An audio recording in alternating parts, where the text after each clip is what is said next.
Good evening, ladies and gentlemen, and welcome to the February meeting of the Borough Council's Planning Committee. I am Councillor Smith and I am Vice Chairman of the committee. The Chairman has sent her apologies for today's meeting and I will therefore be chairing in her absence. Members and officers have their names in front of them for ease of reference. I will take a few minutes to explain the process we work to in these committees. Each application will be presented by the appropriate case officer. After each presentation, those members of the public who have written to the Council requesting to speak will be invited to take the seat at the opposite end of the table. The time allocation for each speaker is 3 minutes. This will be strictly timed and enforced. The green light displayed on the front of the timer will change to amber when there is 30 seconds remaining and then change to red at the end of 3 minutes. Speeches must relate to material planning issues and must not be derogatory. No questioning is allowed and no further written information, photographs, plans or other material can be submitted at this stage. Those applications on the agenda with public speakers will be dealt with first this evening, so the running order for tonight will be 4B, 4C, 4D and then 4A. I hope this is clear. If there are any questions, please speak to the officers or myself after the meeting. If the meeting extends beyond 9 o'clock, I shall ask for a proposal from the members to extend the meeting to a specific time. Once the item under discussion at that time is resolved, the meeting will then be adjourned and will reconvene on another evening. In order to assist in the process this evening, I must ask everyone to ensure that mobile phones are either switched off or on silent. We would be grateful if you would remain quiet whilst the meeting is in progress. I would like to remind everyone present that this meeting will be filmed by the Council and broadcast live on the internet and will be capable of repeated viewing. If you are seated in the chamber, it is possible that the cameras will capture your image. By your presence, you are deemed to consent to be filmed and to the use of those images and sound recordings for webcasting and/or training purposes. If you address the committee, your contribution will be recorded and broadcast unless it is during a period when the meeting is in private session, as permitted by the Access to Information provisions.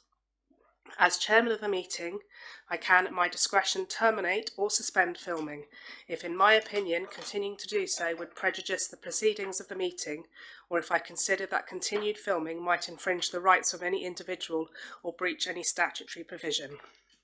There is no planned fire alarm this evening, so if the alarm does go off, there's a fire exit just at the rear over there and also back through the door that we came through.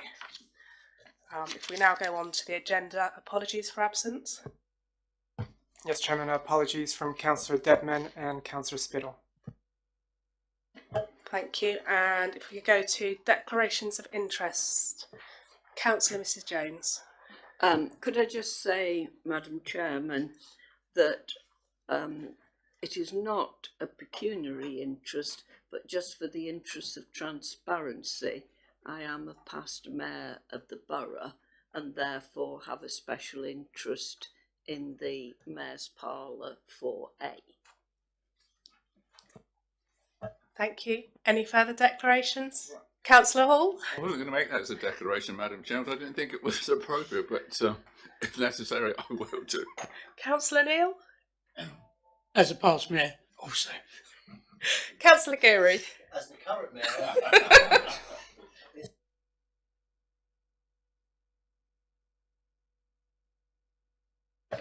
Councillor Geary, could you pop your microphone on, please?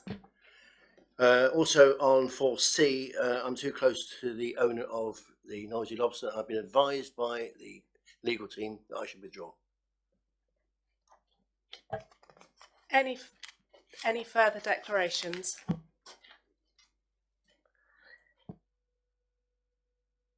Then we shall move on. Last minutes of the last meeting. I have a proposer, Councillor Hall. I'm happy to propose, Madam Chairman. I would like a slight alteration. Yeah. Which is on the last item on page 112. When that application came before the committee, I made it quite clear, and it's on the recording, that I believe that there was a TPR on that tree, and also that I'd be called on site when they're going to do the work so I could check what was going on. And that'd be very helpful if that was on there, please. Happy to be added. And Councillor Neal second. All those in favour of the minutes? That's unanimous.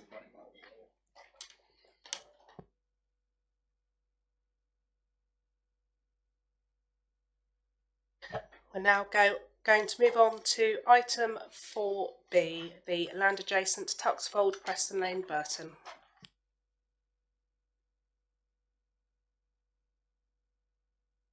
Good evening, members, ladies and gentlemen.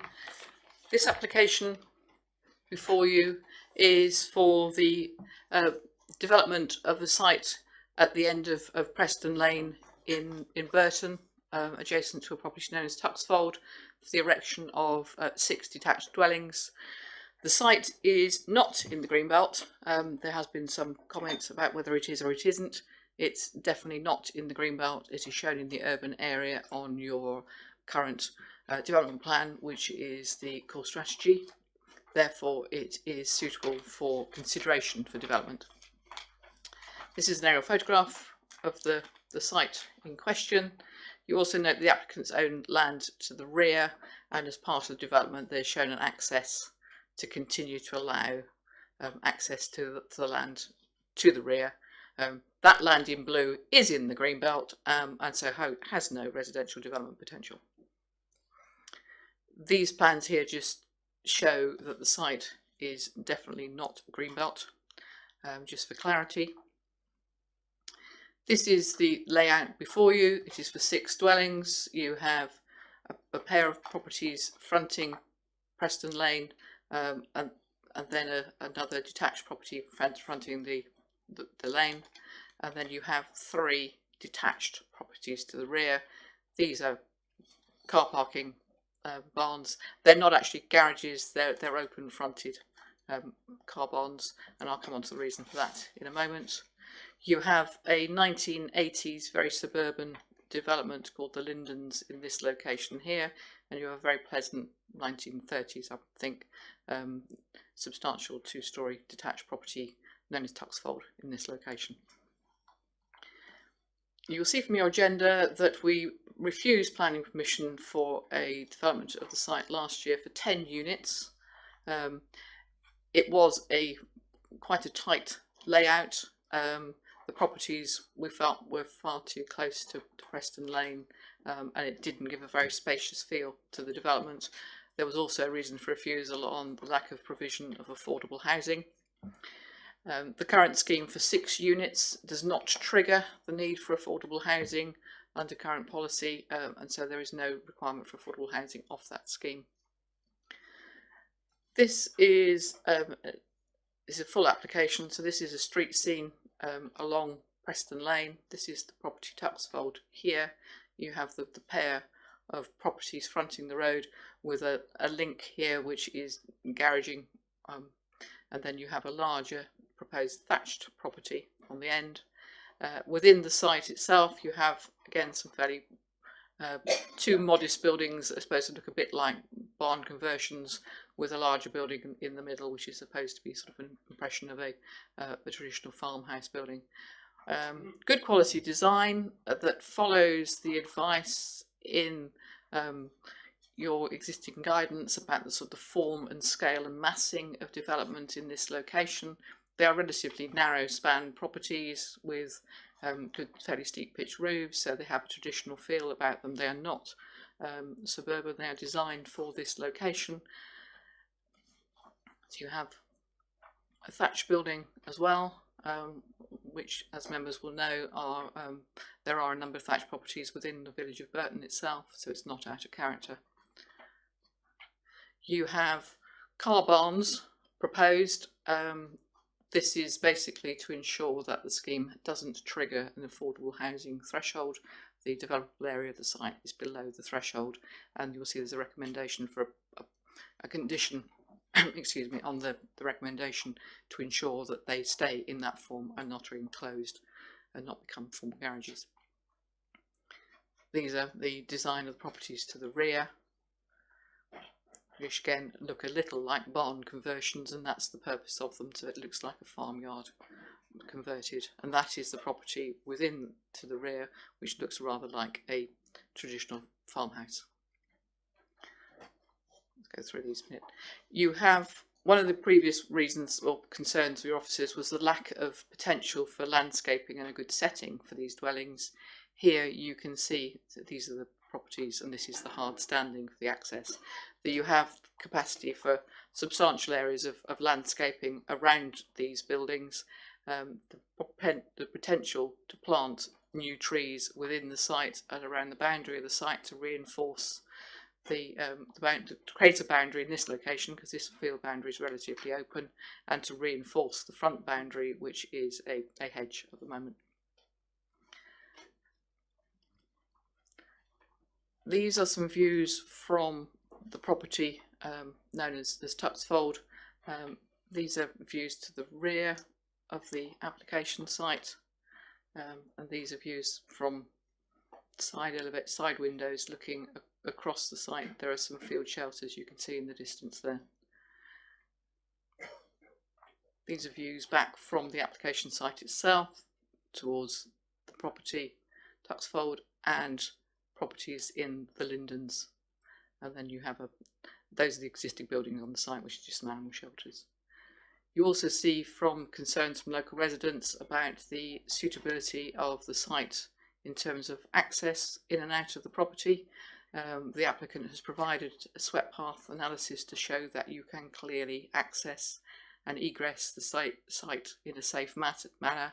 The Highway Authority raised no objection to this scheme. They are satisfied that this scheme is safe in terms of highway access, and we've gone back to them on more than one occasion because concerns have been raised by local residents about the suitability for this site to accommodate 6 dwellings. So you will find no reason for refusal in terms of the access in and out of the site. So if I go back to the layout, sorry, there are lots of plans. This is the application before you. It's a pleasantly designed scheme where the properties are set back from the edge of the lane. They're on the edge of the settlement. It's a fairly loose form of development, and it provides the opportunity for 6 additional dwellings in a location where your local plan accepts that development is an acceptable form in that location. The application is recommended to you for approval. You'll notice from your update sheet there's one correction. We've got the plan number wrong on the proposed landscaping plan, and if the application is approved, I'd wish you to allow us to update the number of the plan on condition 2. Thank you. Thank you. We have 3 speakers on this item. We're going to take the 2 speakers against first. Could I have Mr. Birch?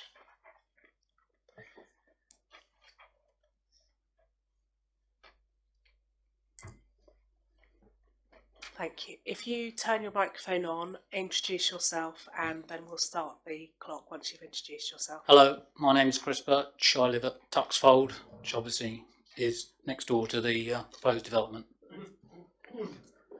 Okay.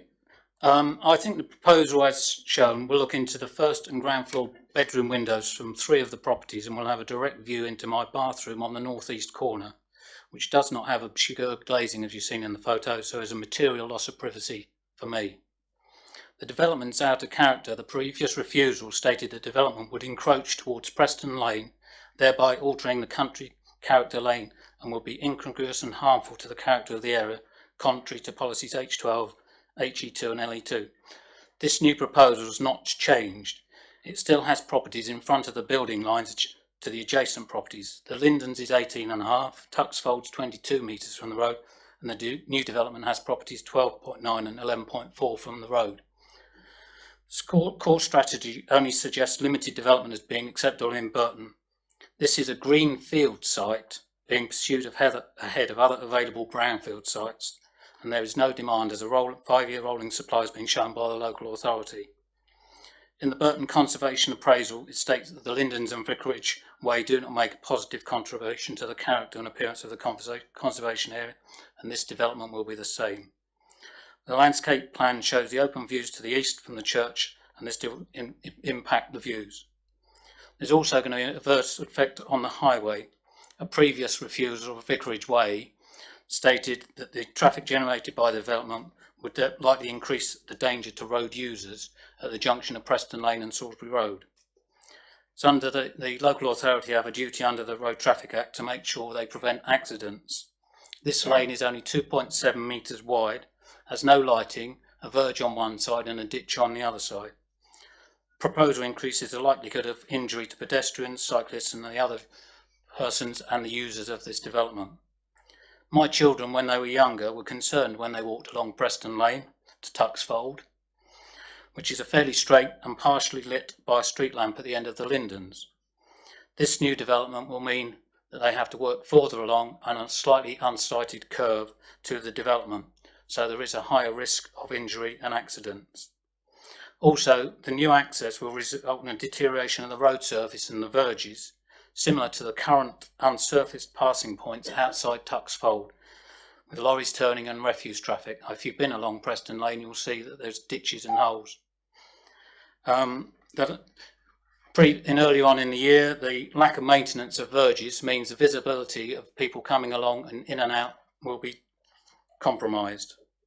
The other point is that the plots 5 and 6 and plot 1 will be close to the boundaries of Tuxfold and will have an impact with noise and disturbance with cars and people coming and going to the properties.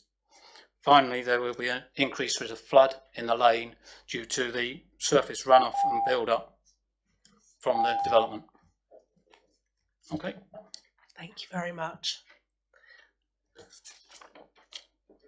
And our next speaker is Mr. Woodford.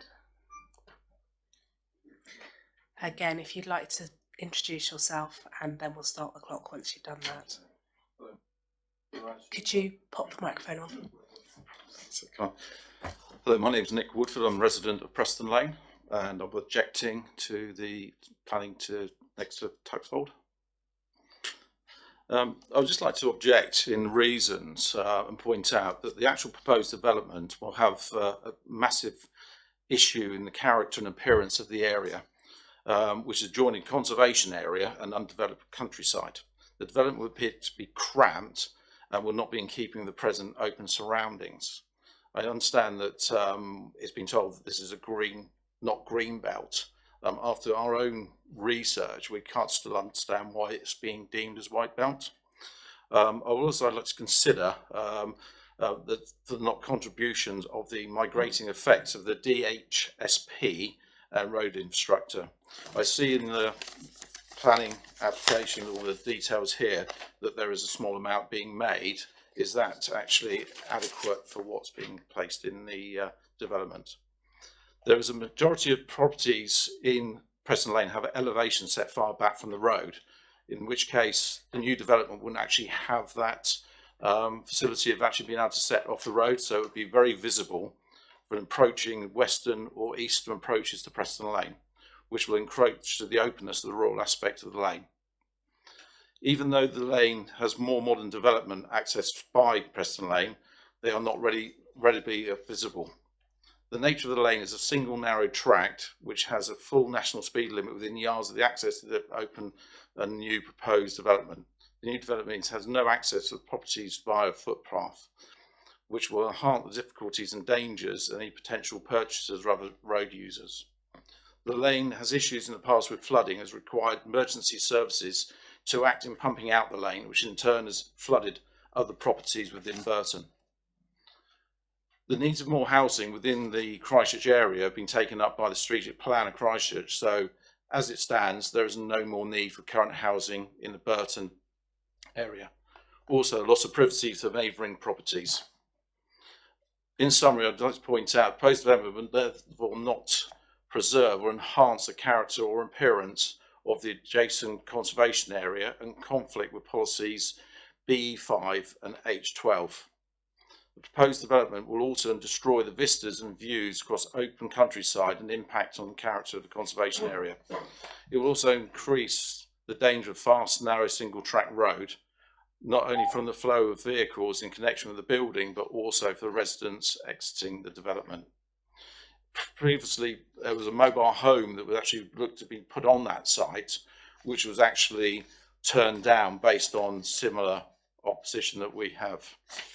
Also, on 4 Preston Lane, there was actually a property that was turned down on appeal on a number of occasions for those very reasons.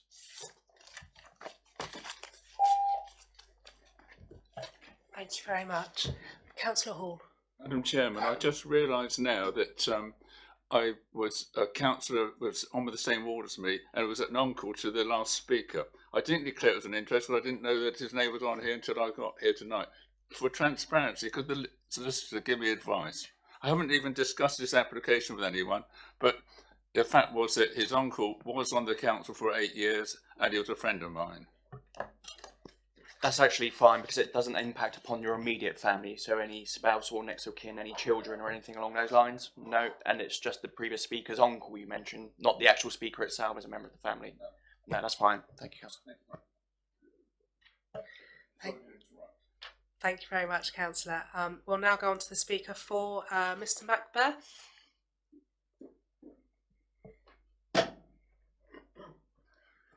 Again, if you could introduce yourself and then we'll start the clock. Thank you very much. My name is Hamish Macbeth and I'm the applicant for this scheme. Our application proposes very traditional building styles which draw their influence from the older cottages and houses in the historic core of Burton, and we've worked closely with your officers to design a scheme that fits comfortably in this age of settlement location. During many months of discussions with your planning and landscape officers, we found them to be very helpful with their advice and guidance.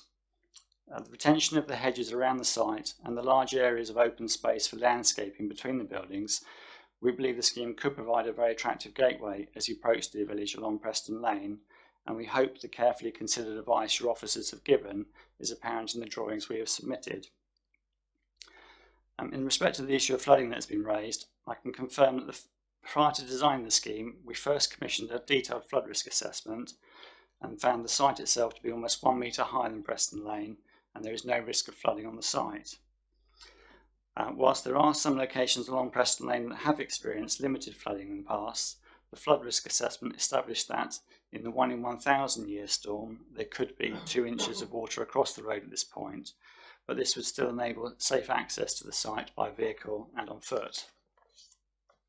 The flood risk assessment has been shared with the Council's engineering team, the Environment Agency and the County Council Flood Risk Management team, and all parties accept the report and have raised no objections. As the Development Manager has stated, our planning application included the submission of a swept path analysis for commercial vehicles entering and manoeuvring on the site, and is accepted by the Highway Authority, who offer no objection to the scheme or the access on Preston Lane. The design of the scheme pays close attention to those properties on the western boundary, as we tried very carefully to avoid overlooking. To achieve this, there are no first floor windows on the side elevations of plots 1 and 6. And to avoid overlooking the Garden of Tuck's Fold, we show high level roof lights in plot 6, rather than conventional windows or dormers. Plot 5 is a distance of 30 metres from the back of Tuck's Fold, and overlooking is partly obscured by the garage to the rear of the house and by the oblique angle between the 2 buildings. Finally, if I could point out that the plot sizes around plots 3, 4, 5 and 6 are almost identical in size to the plot occupied by Tuck's Fold, and certainly much bigger than those of the Lindens. I'll leave it there. Okay. You still have 30 seconds. Oh, sorry. Okay. But to suggest the scheme represents overdevelopment or is out of character with other parts of Preston Lane is, I think, unreasonable and unsubstantiated. Thank you. Thank you. We'll now move into questions from members. Who would like to start me off? Councillor Hall. No, I can speak, Madam Chairman. I would like to ask you a question. Herne Parish Council obviously objected to this. Could I ask that, and they do mention gateway to further development on the northern side. Could I ask what sort of development that may be, please? None, basically, Councillor. I think they're concerned about this access here to the land to the north. As I mentioned in my presentation, if we go back to the aerial photograph, the land to the north is in the applicant's ownership and control. It's a pony paddock. The access shown here serves the pony paddock, doesn't serve development, it's in the green belt, we would refuse any application that came in for development on the green belt, so it doesn't provide a gateway for additional development.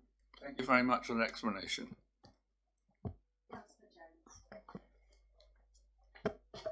Thank you, Chairman. I might be a little cynical, but I have seen dead-end developments like this that have rather cleverly left a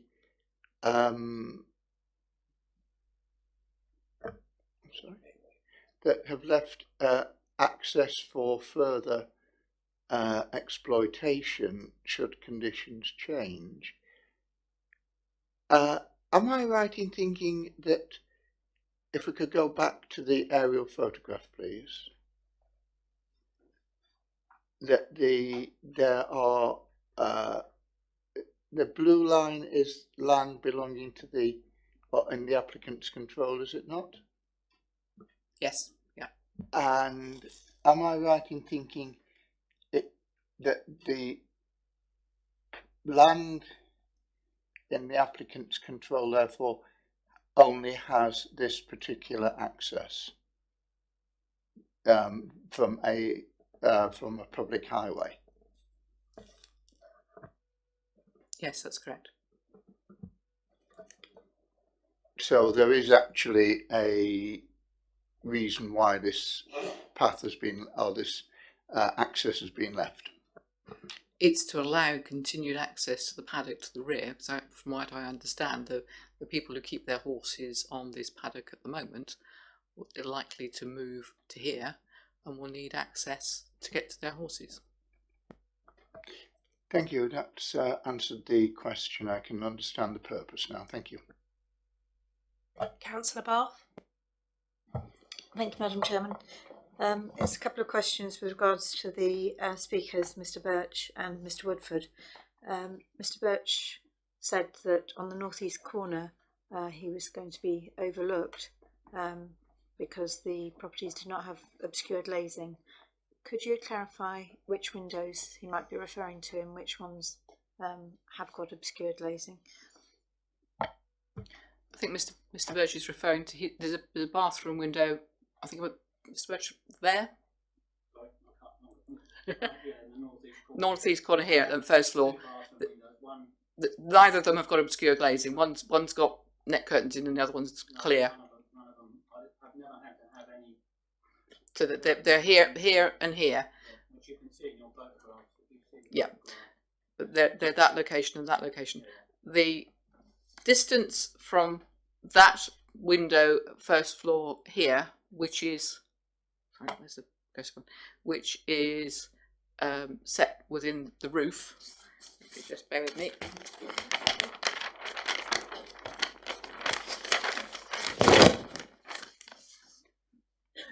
This distance from this window here to this window here at quite an oblique angle is 16 metres. The distance from here, well, there's no windows in the side elevation of plot 1, so the distance from the side elevation of plot 1 to that window there is about 13 metres. But as I say, the angle from that property to here is about 16 metres.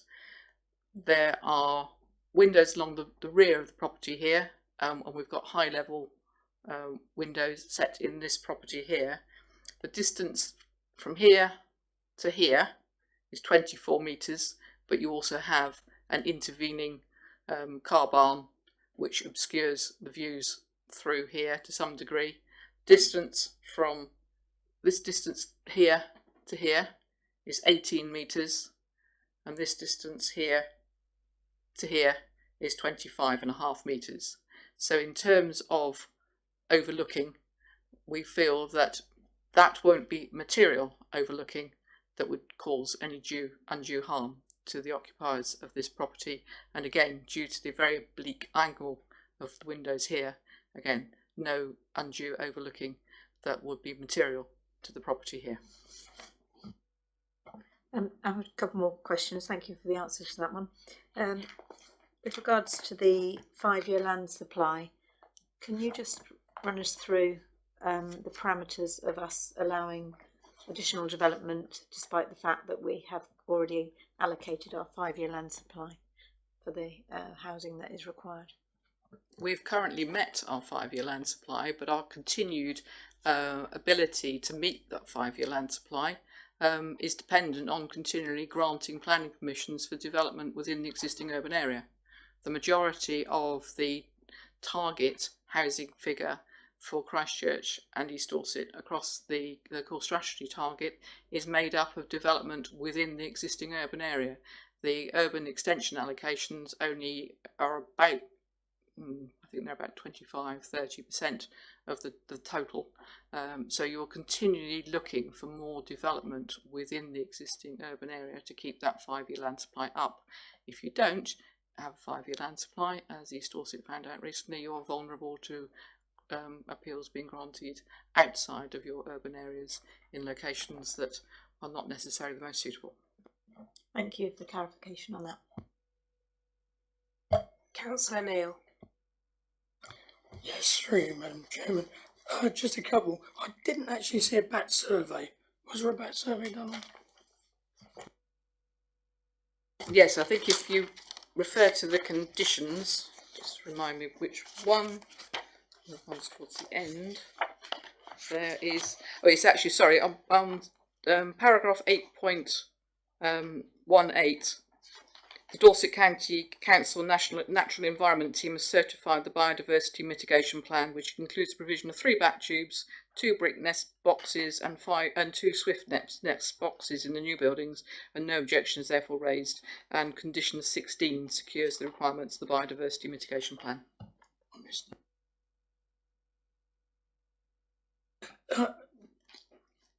The site itself doesn't sit in the floodplain of, it's in floodplain 1, but the road itself is in floodplain 2. Is it not really necessary to look at some management on the road part, because it may well stop access to the whole site? When the application for the greater number of houses came in, the 10 units, we did a formal consultation with the Dorset County Council as lead local flood authority. They raised no objection to the proposal, looking at its siting and the access to it. The Environment Agency have raised no objection. They comment about the relationship between Flood Zone 1 and Flood Zone 2. There are conditions again on the recommendation to you. Yes, there are lots of conditions. It's one of those sites which talk about drainage capacity. So that is covered by condition, and you have no objections from the statutory organisations looking at flood risk. Do I have any further questions? Councillor Grace. Has this land ever been in the green belt before?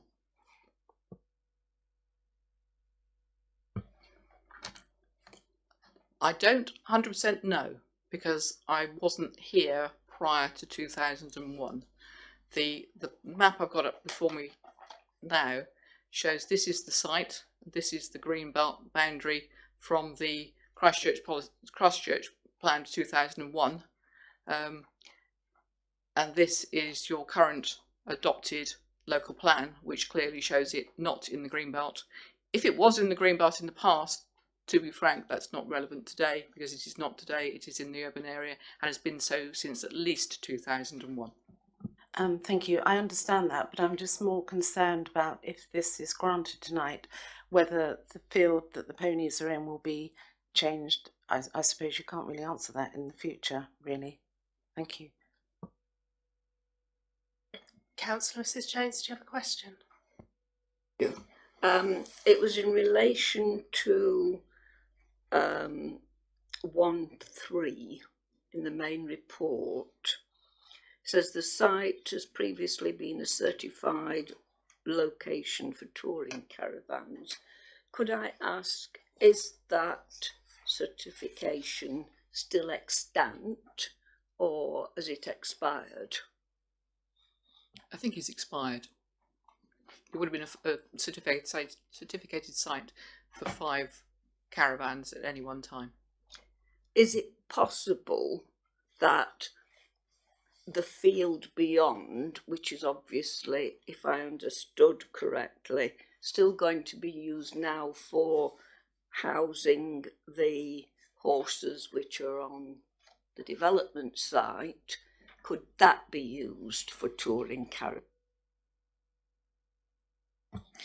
It's in the green belt. It's unlikely because the access being kept to it is quite a low key field access. That's not before us today. I couldn't surmise whether it could or it couldn't, because it would depend very much on the organisation. There are what's called exempt organisations which can authorise small scale sites for caravan sites all over the place. We don't get involved in those because it's sort of outside of the remit of the planning. But as far as I'm aware, that site has not been used recently for caravans. Madam Chairman, on this question of people who are using the site now for stabling horses, do I understand correctly that they will travel, if permission is granted, that they will travel through there to get to their horses in the new site in the green belt? Yes, but that's the scheme has been planned around that to provide for that. But it's still accessing land. It's, you know, the horses are in acceptable use in the green belt. It's not prejudicing or predetermining any alternative use for that land. Could I ask one last question, please? When it comes to them accessing their horses, what's going to happen to their method of transport? Do their vehicles go through and park in the development, or are they on? At the moment, it's not part of this application. The construction of field shelters, the construction of field shelters for the keeping of horses may well require planning permission, so it may well be that we have control over that in the future. At the moment, I don't know, because that's not what's before us tonight. We're dealing with the application within the red line. I think the applicant is just ensuring that they can access their land to the rear, which is, you know, a sensible thing for them to do. It isn't part of the determination before you. Do we have any further questions? Then we shall go into debate. Councillor Jones. Thank you, Chairman. Thank you for that warm, welcoming smile. I'm the county councillor for this division, and so I'm very familiar with the site and with the concerns. I'm also the chairman of the county's regulatory committee, which deals with the traffic concerns. And I have to say that looking at this application, I note the concerns that the residents have and the parish council have raised. And on paragraph 6.3, there are a list of the concerns that have been raised. Now, many of these I think aren't actually matters that we can be concerned with here.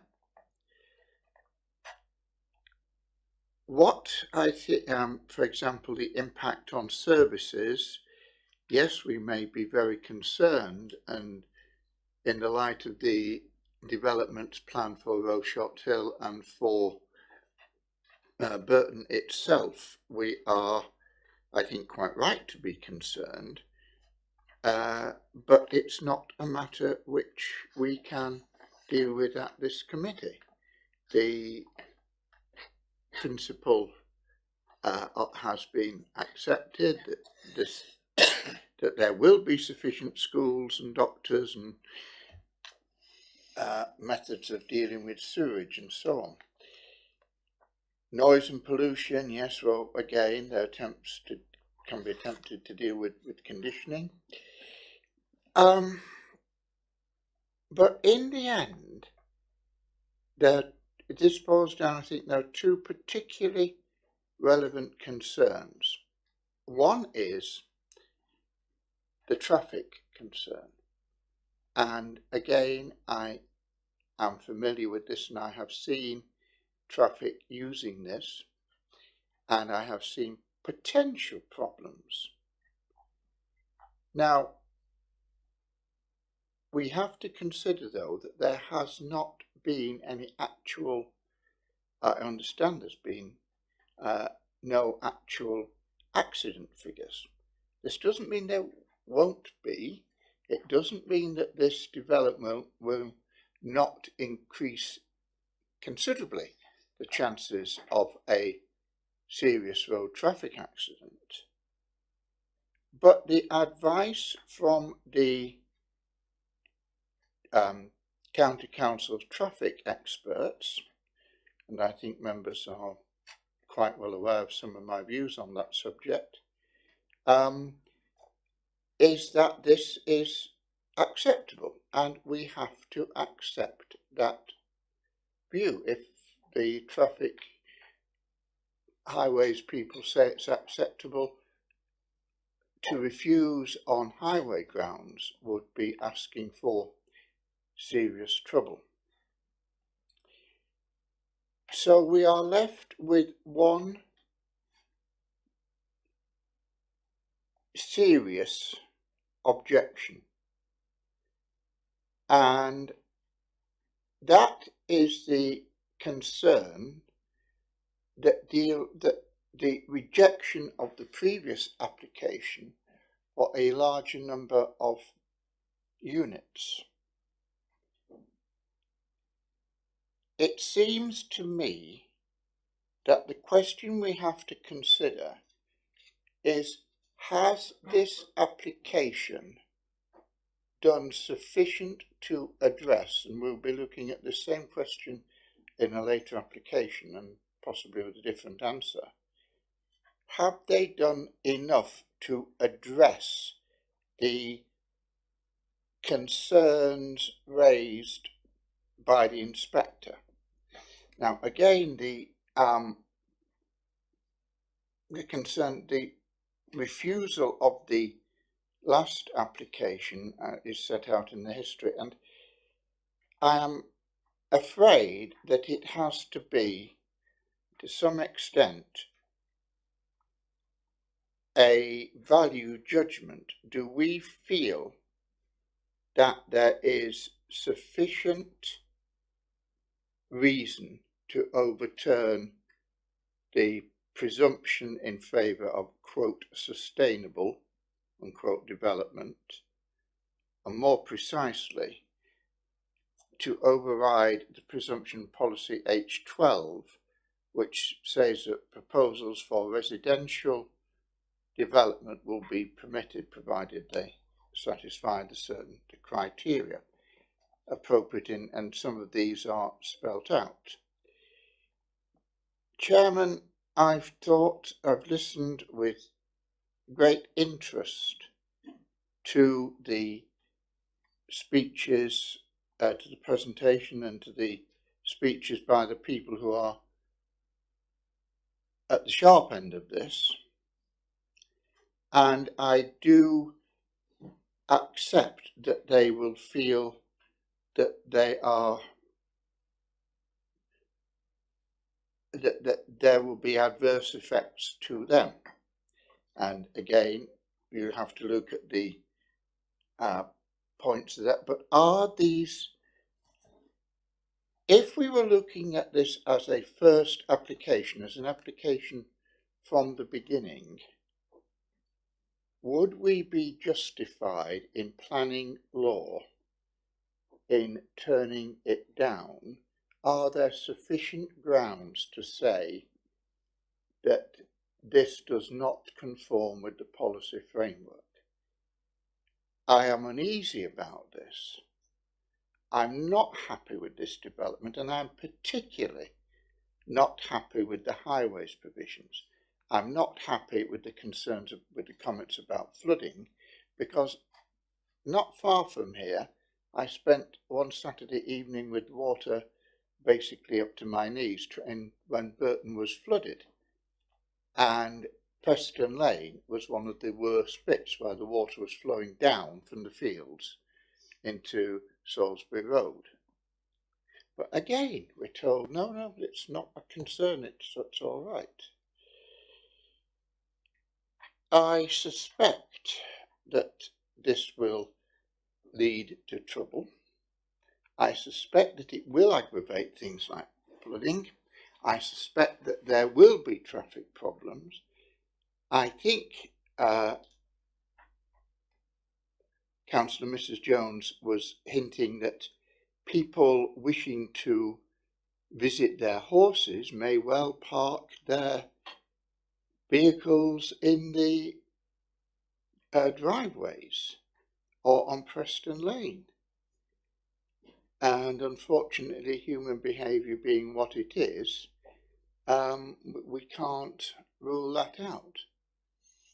But again, I come back to this, highways have said there are no grounds for refusal.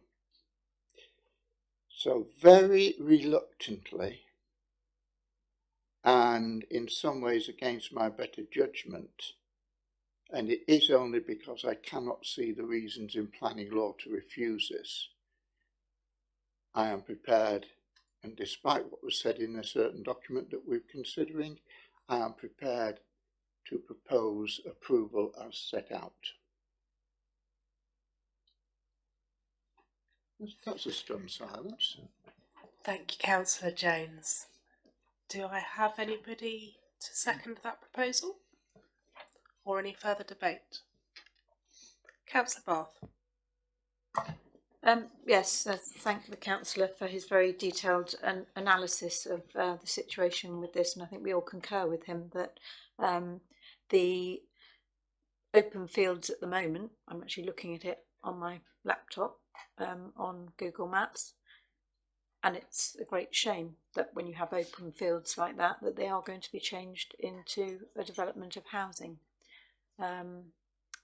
However, I do believe that the applicants have addressed the issues that were previously refused, the previous application was refused for.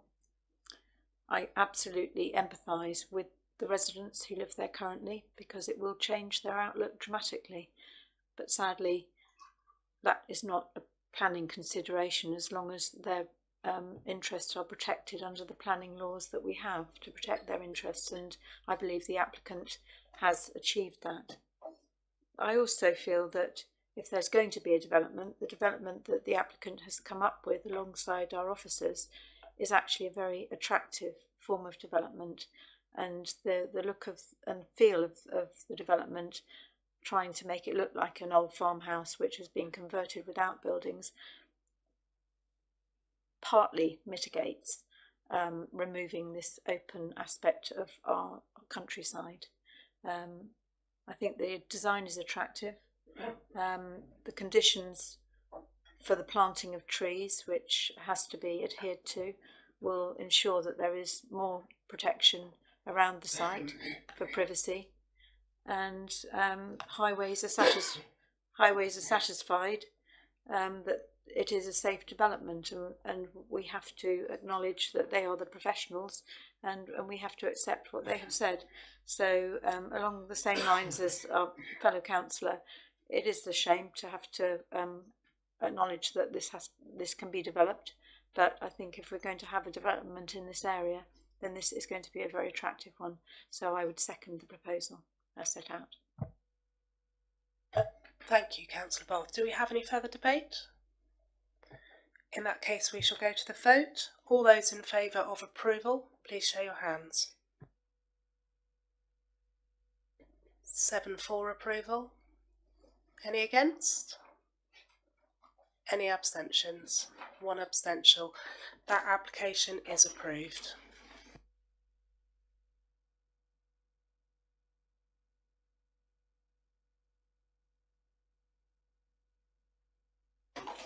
Just before she leaves, I'd like to say happy birthday to Councillor Wendy Grace. I hope you have a lovely evening.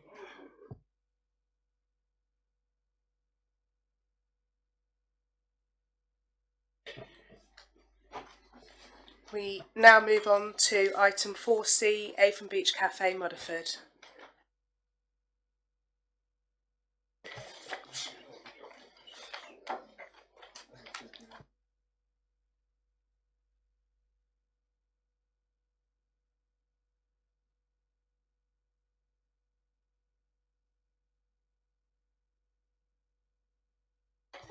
Thank you. This application is for extensions and alterations which include a first floor extension above the a ground floor previous extension, a very small extension to the entrance porch, the recladding of the upper floor and new windows, and also the conversion of an existing first floor flat that's associated with a cafe use as a restaurant. That be converted to additional restaurant space. The application is in front of you tonight because we've received more than 100 letters of objection, and also because it's been called in by Councillor Hilliard. The red line denotes the whole of the application site, with the cafe in question sitting here at the end of the car park. This application follows a refusal in September 2016 and a subsequent dismissal at appeal in May 2017 for a scheme which retained the flat but was for a significantly larger first floor extension. The application was refused on the grounds that the extension would be a visually intrusive and overly dominant form of development that would adversely affect the character, appearance and amenities of the area, and that would obstruct important vistas along and across the coastline. The planning inspector supported these reasons, stating that the resultant development would dominate the beachfront. The building would no longer appear subservient to its natural setting along the coastline. It would appear visually intrusive, appearing both out of scale and character with the surrounding landscape features. The impact from the coast path at the rear, which runs along here, would be considerable and would remove a considerable portion of the extensive views across the bay, further eroding the character of the surroundings and negatively impacting on local distinctiveness. The scheme in front of you, therefore, needs to address the issues that were raised by the planning inspector, and I'll draw attention to those as we go through the presentation of the plans. Again, the cafe is in this location here. Here's a photo showing the existing flat roof, largely flat roof extension, which is seen in other views. So that this is the existing, which was the same in the previous picture, and this shows that same elevation with the proposed extension bringing it further forward. You'll also notice that it's clad in a sort of light silver cladding material with a window in this elevation here. This shows the beachside view, the existing here with the flat roof here, and then the extension bringing it this far forward, leaving this amount of flat roof along here. This plan shows a comparison between the existing, which is outlined in red, with the previous refusal outlined here in blue. The extent here was about 10.9 metres, whereas the currently proposed extension extends to about 4.9 metres, so there's about 55% reduction in the width of that.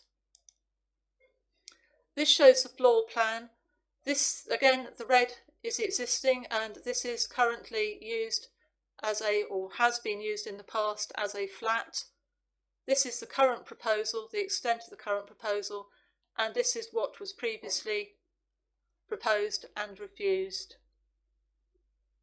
There's about 36 additional covers provided for within this space up here, with the restaurant now moving into the area that was previously a flat. Again, here on each elevation we show the existing, the current proposal and the refused scheme. So you can see here it's been pulled back by this extent. The rear elevation again, the extent of flat roof, the current proposal, which comes from about here, and the previous proposal here. Some other views as well, which, so you've got the existing, proposed and refused here.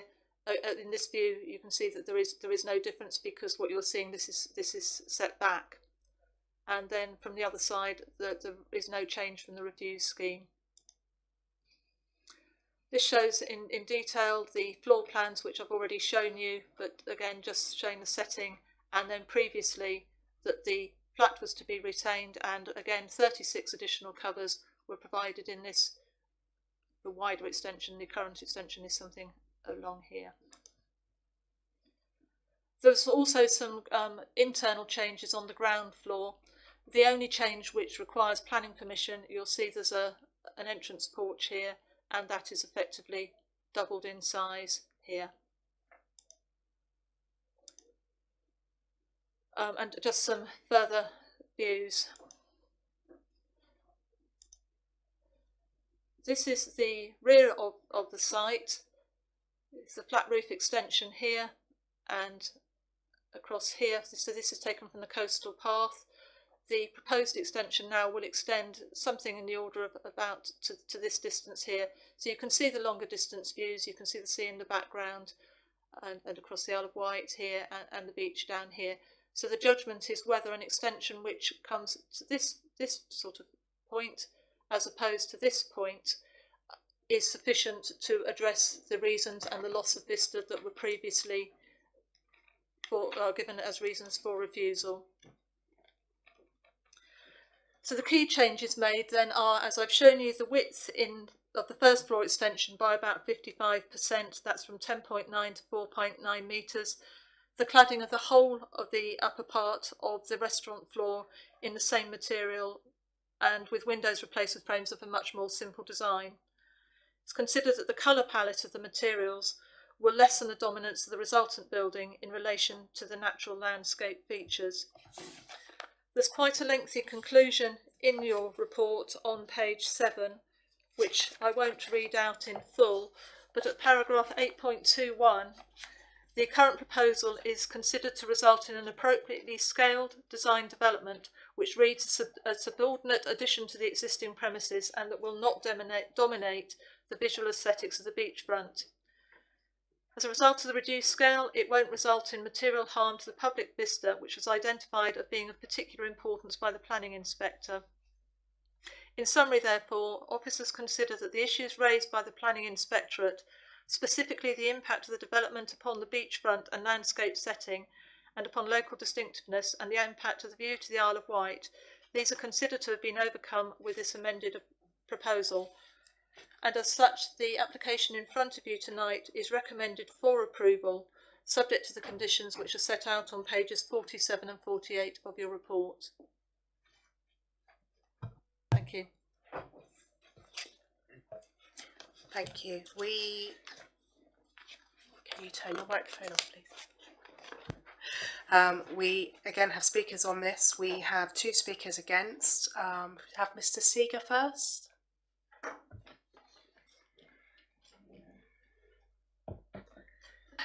If you could turn on your button, introduce yourself, and we'll start the clock when you've introduced yourself. Okay, my name is Colin Seeger.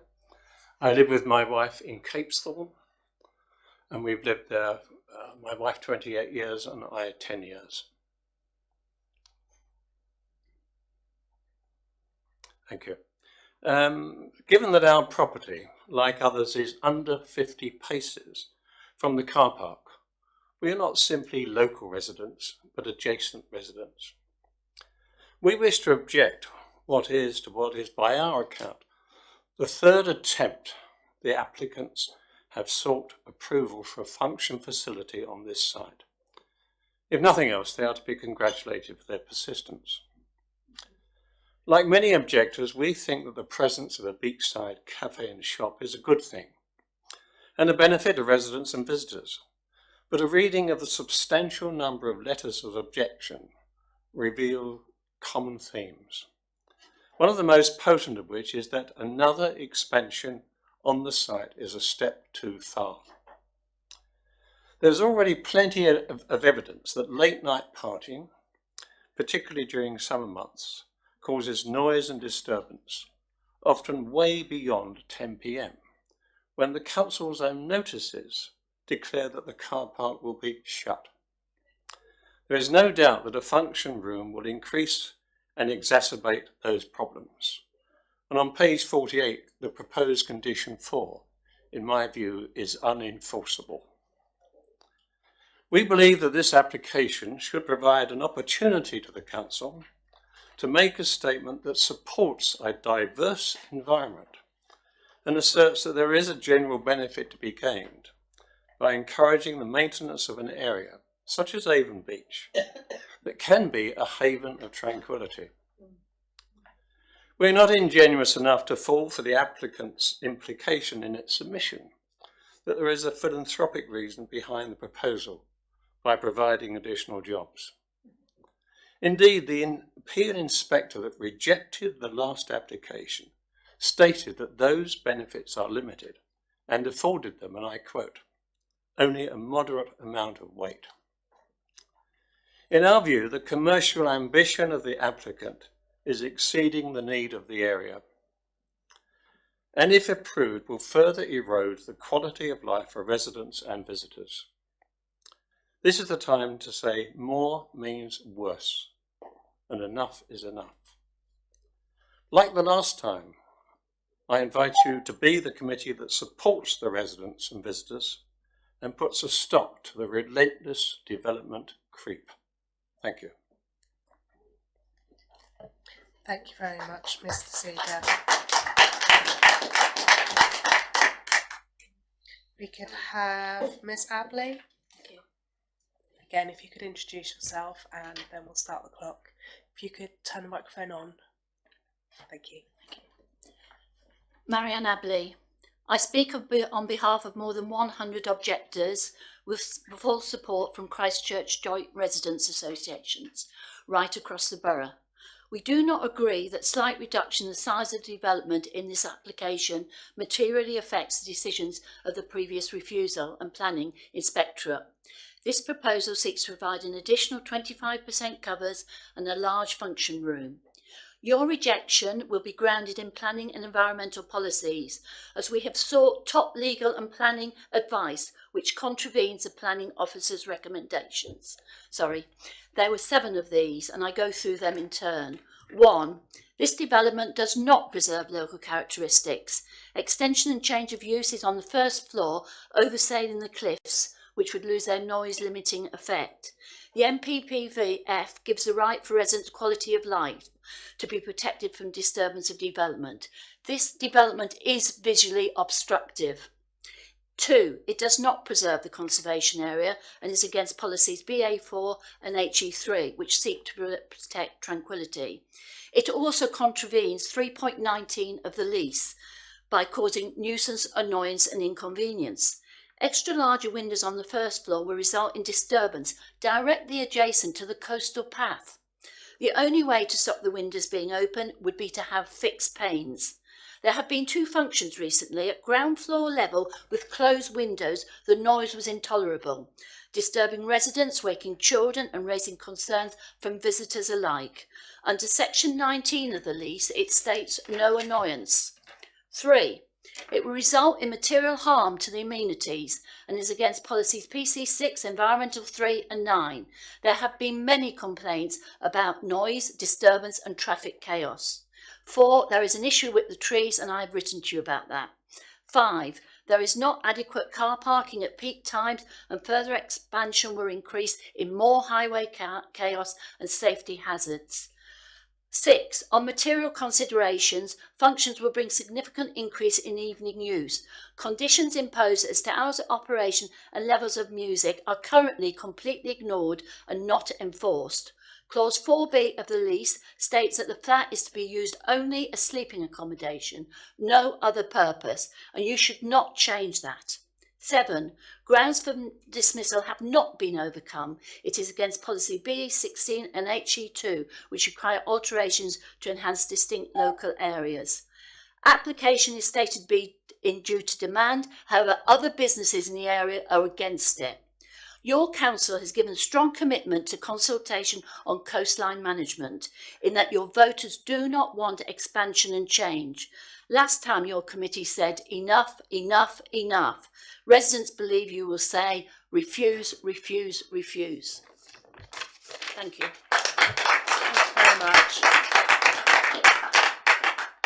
We now have somebody speaking in favour of Mr. Hayward.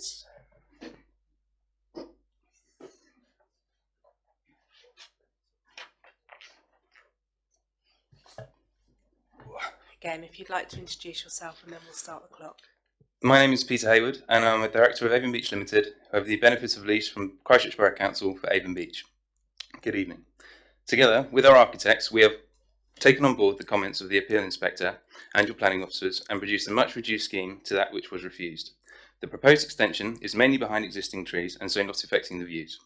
We have retained most of the flat roof area and the view over it from the coastal walk, which was a very important consideration for the inspector. I am pleased that your planning officer is recommending that you grant this application, subject to certain conditions which we accept. You will have noticed that the Conservation, Highways, Environmental Health and Trees and Landscape officers raised no objection. To emphasise, these officers have raised no concerns regarding noise, air pollution, traffic congestion or the effect on the conservation area. With the experience gained over the last 5 years, this application is customer-led and will provide a much in-demand facility.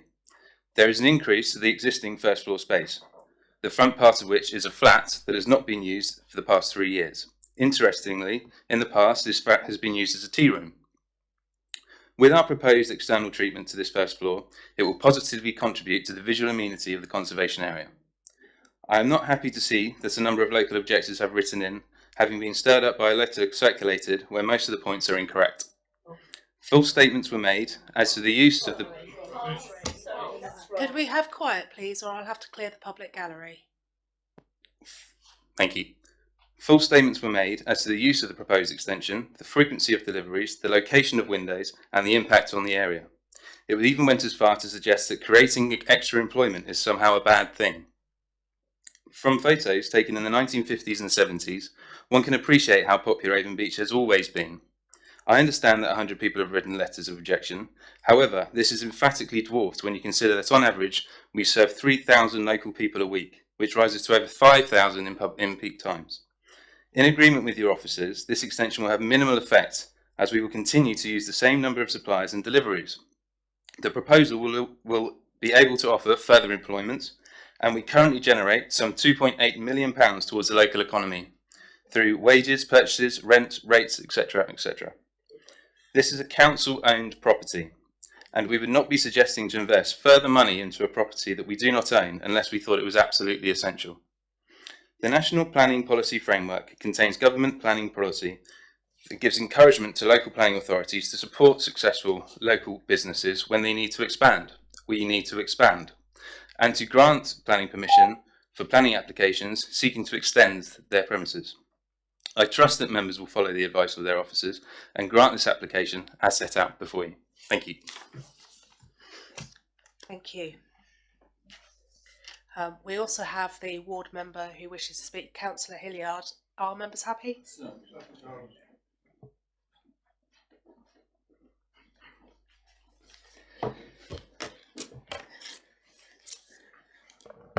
Thank you, Madam Chairman and members, for allowing me to speak against the application before you, which, as you know, has a very high level of public interest and concern.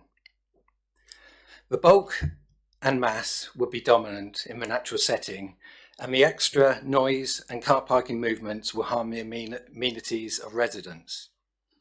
Our coastal consultation carried out last year received overwhelming support from both residents and visitors who stated they just wanted the beach area to stay as it is with minimal development.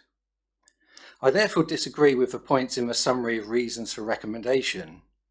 How can the increased size preserve the character of a locality? How can the overdevelopment preserve the conservation area? Material harm is already being caused to the amenities of neighbours. We've just heard 3,000 customers a week already impacts residents with noise and car parking movements. The tree and landscape officer's view is often heard that all trees are significant and should not be removed. I think we can all agree that the grounds for dismissal and the inspector's comments have not been overcome, as the changes are relatively minimal. It is recognised and appreciated that Avon Beach Limited has contributed to the vitality of the area and created jobs. However, it must be remembered that Avon Beach is a prominent natural feature of the borough, and the business interests cannot take preference over preservation, and the business must be respectful of the environment and their neighbours. We request the committee to refuse the application in line with the CBHMP and your other policies. If not, the fear is that a further application will be before you to provide staff accommodation and office block as a replacement. In the last 6 years, there have been 18 planning applications for this property. Many have been retrospective and several have been either rejected by this council or subsequently dismissed at appeal. We urge you, enough is enough. Thank you.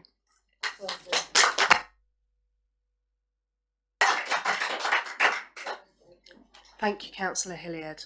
We're now going to go into questions, and I'm going to ask a couple myself. My first question is, looking through the conditions, should we approve this? At condition 4, there's a requirement to keep the doors and windows closed because of potential noise.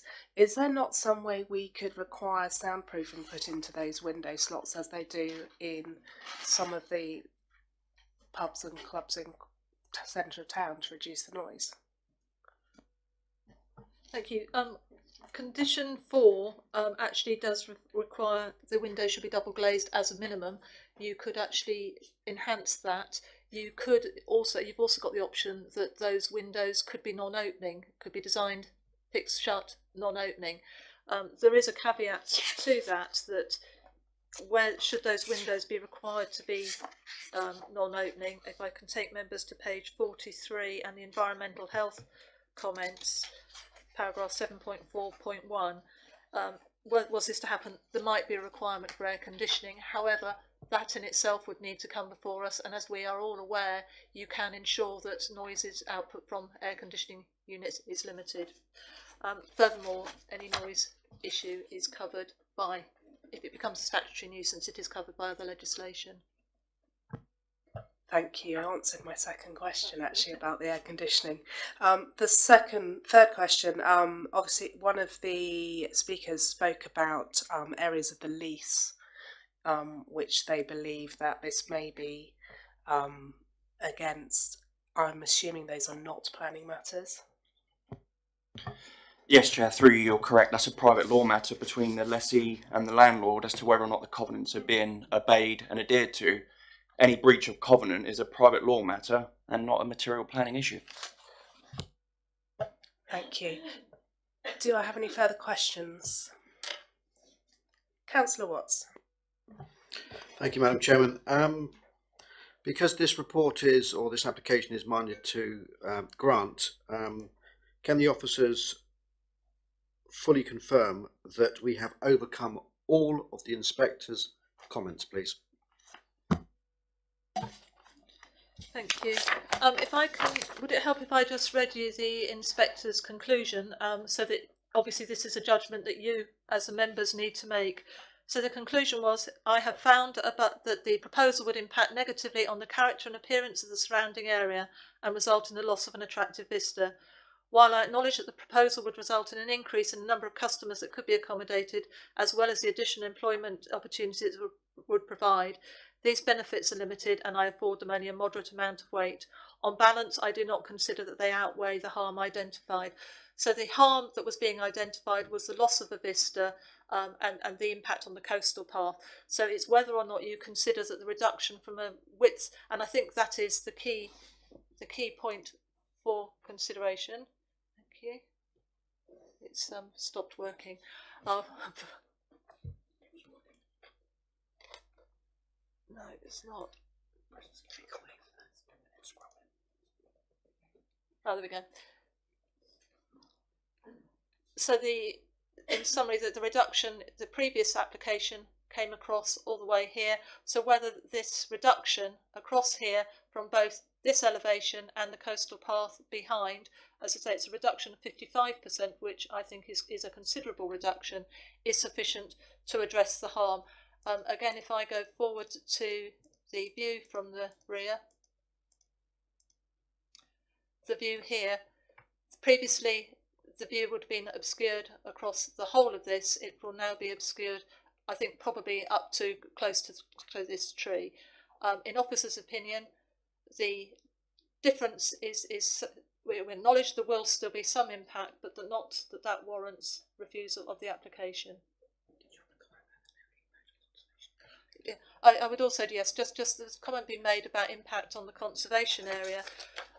Officers previously and the planning committee previously raised no objection to about harm to the conservation area, and the inspector at paragraph 5 of his report says he agrees with the council's assessment on that matter, and therefore it would not be safe to introduce a reason relating to impact on the conservation area.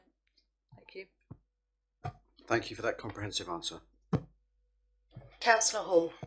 Madam Chairman, two questions if I may to the planning officer. One, in a private house you need to provide disabled access to a second floor. Is that required on these premises, please? That's one question.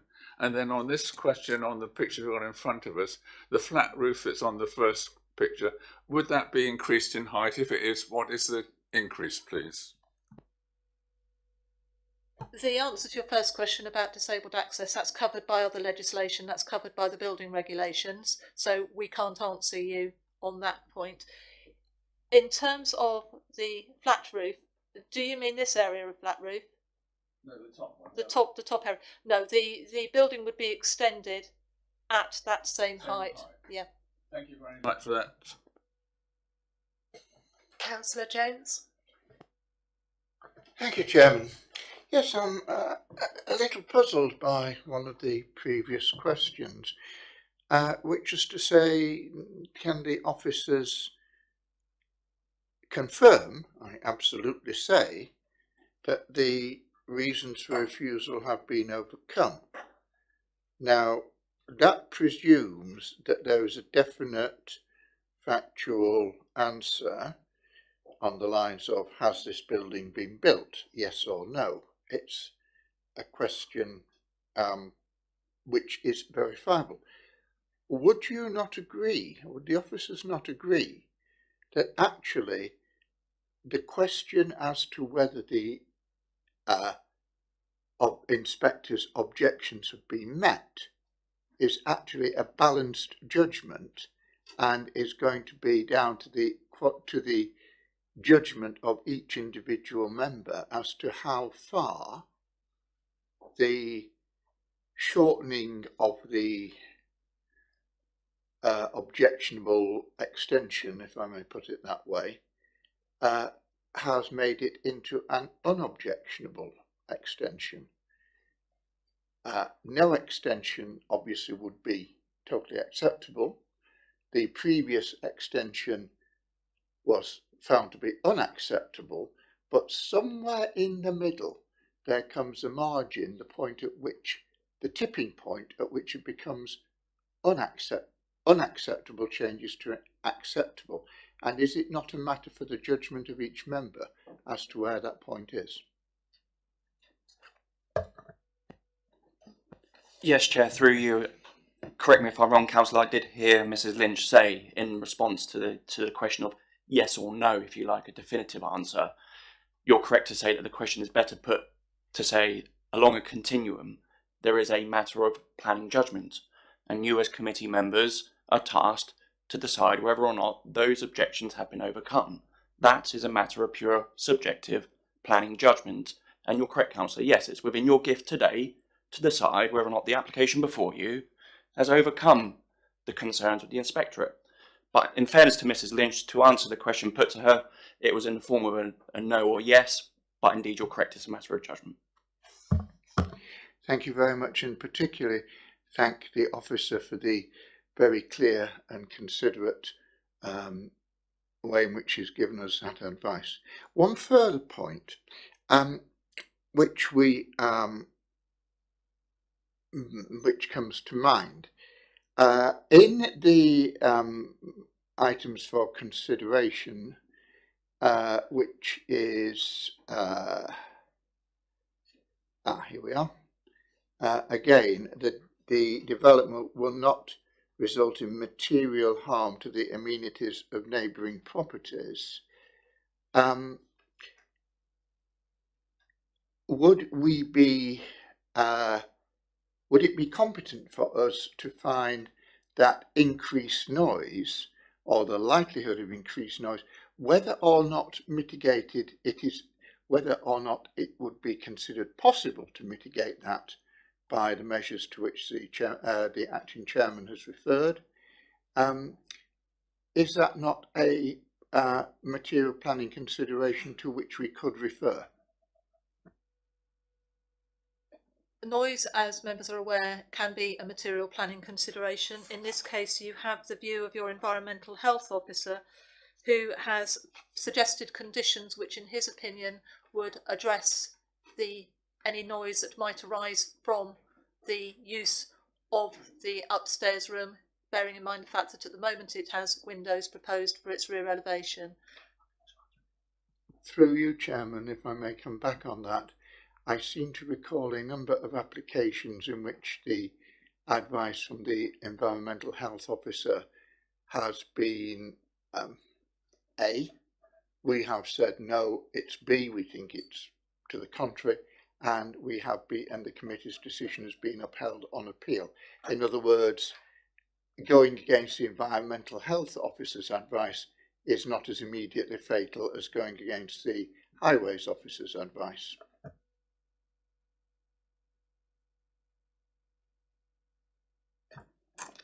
As members are aware, we need to be able to present evidence to support any reason for refusal, and that would apply to noise. So I think that you don't have any information about the noise that would be generated from the use of the additional facilities. My advice to members would be not to introduce a noise objection at this stage. The planning inspector, who was considering a larger extension, albeit with the same amount of covers in, did not raise this as an issue. So my advice to members would be that this is not a reason for refusal. There's other legislation in place to manage situations where noise arises. Could we have some quiet, please? Thank you. Councillor Bath, you had a question? It was along the same lines that the previous application, on page 38, we've got the reasons for refusal there. Were there any other reasons for refusal that aren't written down on page 38 with regards to noise and disturbance? So the previous application, we didn't raise those issues. Thank you. Do I have any further questions? Councillor Neil. Is it possible to strengthen the number 4 on the condition to raise that to triple glazed? We can enhance condition 4 to that and add in I think that's what resulted from. You can get acoustic glazing as well, so that might. You are entitled. Yeah, we could change the way that is phrased. I would suggest that rather than say triple glazing, but to an acoustic level that is agreed by environmental health, because that gives more scope for alternative means rather than just limiting us to triple glazing. I'm very happy with that. Fine. Do I have any further questions? Then we're going to go into debate. Who would like to lead? Councillor Watts? Thank you, Madam Chairman. Obviously this application is before us. I'd like to hear other members' views first before I give any further soundings on this. Thank you.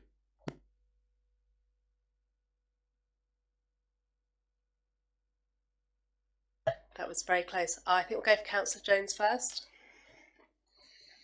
Well, Chairman, I didn't expect to be leading the debate. Chairman, as has been said, we have been here so many times in the recent past that it's getting quite familiar territory. I mean, I live very close to this beach, about 10 minutes walk. I suppose it was 5 minutes when I came down here and I was a lot younger, but it's 10 minutes now. And I am very familiar with these surroundings. There are a number of points that I would mention on this, Chairman. It was said that there is customer demand for this. Yes, Chairman, but we don't always accept customer demand, do we? We don't accept customer demand for a lot more car parking. We say, oh, stop using your cars. We don't accept customer demand for necessarily for a lot more pubs open all hours. We have licensing procedures to deal with that. So the fact that customers demand it isn't a necessary or even a sufficient condition for granting approval. We've heard it said that we should welcome the extra employment. Again, extra employment is not always an unmitigated good. I don't think, for example, we would find a lot of support for an iron foundry on the beach with the noise and such like that would generate, even though it would generate a lot of jobs. And a further point is, if this will only have a minimal effect on the surroundings and everything, why does the applicant want it? There must be anticipated major benefits. Now, in themselves, that's not a problem. We live in a capitalist economy. The purpose of running a business is to make a profit. But is that right always absolute? Do we not have to consider elsewhere? We've had another comment, and I have to say, it's been mentioned, the criteria, I believe, for development in a conservation area is that it must preserve or enhance the qualities of the area. And again, members must consider whether all the effects that have been cited by the objectors indicate that this will in fact conserve, preserve, let alone enhance, the conservation area. However, as the officers have said, perhaps the key here is how far does this application meet the concerns raised by the inspector. The case officer and the officers obviously believe that it does. The objectors believe that it doesn't. Very, very roughly, and this is indeed very rough, I wonder if the officer were able to indicate, basically for members, that no, can we go back? That's it. Am I right in thinking the top right-hand picture there shows, and you indicated on there very helpfully, the extent to which the previous application would have been, and the effect, which I think we can all agree would be roughly to the tree, is. Now, it seems to me that the applicant has removed something between a half and 2/3, probably closer to the half end of the obstruction. So we will be able to see the views of the island from the tree to the west, but you would lose the view of the island between the tree and the red building there. Now, it may be thought, and that is actually, to my mind, one of the most attractive parts of the view there. I have to say that I do not believe that this is a sacrifice worth making for the alleged benefits that the development would bring. We have, maybe, as has been said, so many thousand people visit the cafe, but a lot more people visit the seafront, walk along the coastal path, look out at the Isle of Wight, take photographs of the island by day and by night, because the moon path there is quite striking.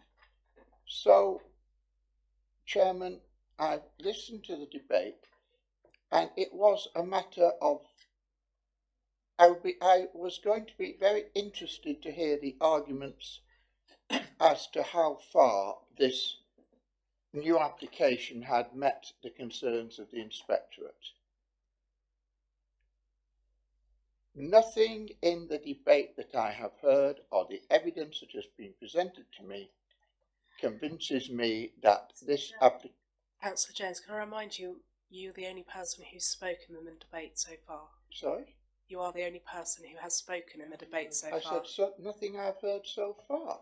But other people have spoken, and nice try. Just reminding you. Other people have made questions, other people have made pointed interventions. Nothing I've heard so far in the debate, and you are the only person that has spoken in the debate. I'm just reminding you where we are. In that case, I can't have heard anything that would have convinced me to change my mind. I said nothing in the evidence, if you were listening, Chairman, has convinced me to change my, convinced me that the applicant has met the conditions. I am, of course, open to being convinced by the debate as it progresses, but to move debate along, Chairman, I propose that this be refused on the grounds that the applicant has not done enough to meet the concerns raised by the inspector. Thank you. Thank you. We have a proposal for refusal. Councillor Hall? Sorry, Madam Chairman, I'm happy to second that, and I don't think they have met the reasons why the inspector refused it. I think it's very important that that coastal path does have the views, and it would block the views from the coastal path.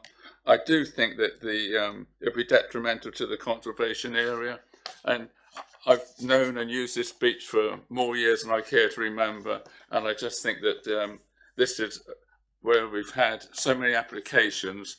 Enough is enough for this development, and I don't think that although it's a vast improvement, it's still not improved enough to get my support. Thank you, Madam. And we've got all the reasons here that start with BE4, BE16, and all the rest of them, KS1 and KS12, to refuse it.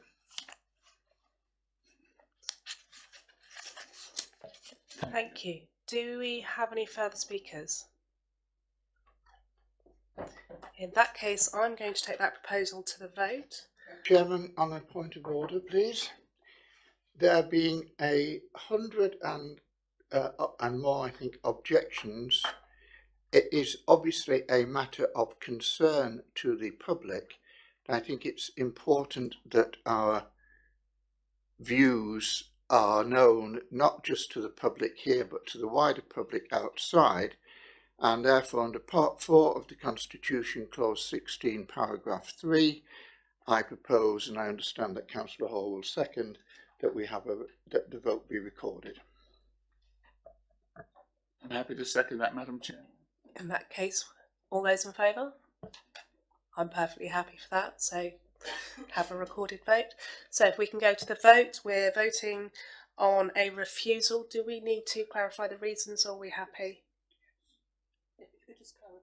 Could we just have specific clarification of the reasons, reminding you that you may not want to introduce anything that was used in a previous refusal, wasn't used in a previous refusal? I think, Chairman, that the reasons put forward by the inspector and the grounds put forward by in his refusal of the appeal form the basis of my proposal. As you have said, we can't bring it. It would be unwise to bring in anything else. The grounds are set out more eloquently than I could do by the inspector, and I think that should be sufficient. Does the seconder agree with that? Well, I would like to add some of the policies. Oh, sorry, Madam Chairman. I think some of the policies are at the bottom of page 47. I think will strengthen our case. Thank you. Yep, I'm happy to add the policies. Any further clarification? In that case, we shall go to the vote. All those in favour of refusal, please Chairman, I've asked for a recorded vote. Yep. It has been seconded. That means apologies. that the administrator, and I'm sorry to laden him with this, should ask each member which way he intends to vote for, against, or abstain.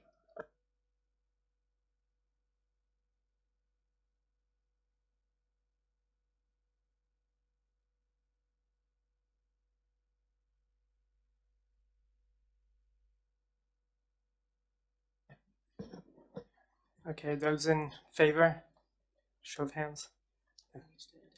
Individual, sorry. Okay, Councillor Bath. Yes.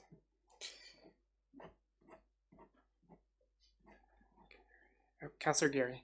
Oh, he's not here. Councillor Hall. 4. 4. Well, for refusal, isn't it? Yeah. Yes. Councillor Mrs. Jones. 4. Councillor Mr. Jones. 4. 4. Councillor Neal. Against. Councillor Smith. Against. And Councillor Watts.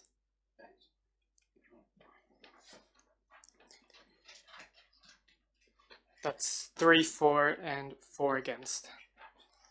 The motion fails. I'm now looking for a different proposal. I'm quite happy to propose from the chair. I agree with the concerns of the residents because I'm aware that it causes them issues now. I also agree with the concerns of the inspector on the previous application. However, one of the tasks that we have the unenviable task of is deciding whether this application is going to bring any additional material harm, and that is what the inspector will be looking at. I believe that by reducing the bulk and mass by 55% and by us strengthening condition 4, please, to reduce the noise, which will hopefully reduce the current noise as well. Please be quiet. Thank you. That the applicants have overcome the issues that the inspector had with the original fixed panes are in the stronger condition.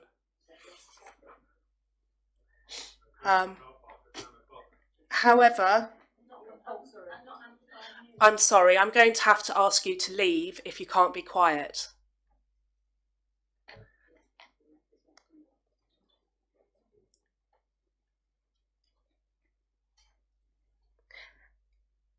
I don't think that this new application does result in additional harm. The view will be reduced. However, it's only over a small stretch of the vista that will happen, a considerably smaller stretch of the vista. Therefore, I feel that this application should be approved. I'm going to pause while members of the public leave.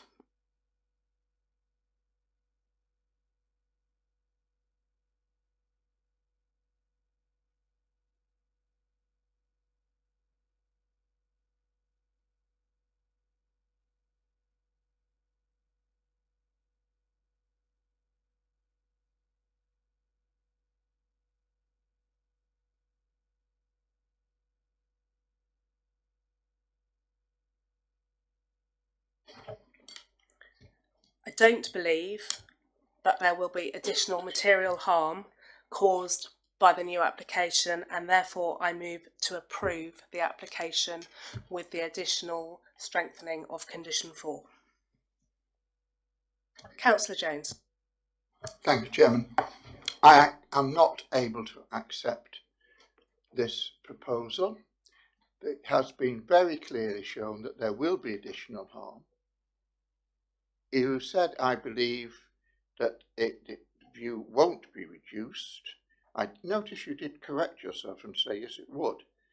But it won't be a marginal bit. It'll be, as I've said before, about a third. Now, it is your judgment that that is acceptable. It is my judgment that it isn't. It is a judgment also of, I believe, a lot of the objectors. And I will say now, Chairman, that 12 months ago I walked round Muddyford Ward, and the concern that came up most often was the trouble, noise and such like generated by the noisy lobster. Now that is a statement of fact. There are other people who have canvassed with me who can bear that out, and I will also, and I canvassed most of that, as did Councillor Hilliard, and other councillors were noticeable by their absence apart from one occasion. Can I, through you, Chairman, ask the officers to confirm, first of all, that the lease is with the council, and if members of the public believe that there is abuse of the lease, they have a remedy in going to their councillors. It's not a planning matter, I know, but I think it is important. But also that if they believe, if this is granted, and I would ask members to consider very carefully before they vote on this, if it is granted, then again, any breach should be immediately reported to the council in terms of noise or in terms of any breach of condition. I think members of the public who have observed this will have taken very careful note of the way in which this committee has reached its decision, and I believe has reached it according to the proper planning principles. And I would ask, though, again, I think we need a recorded vote, and again, I urge members to oppose this proposal.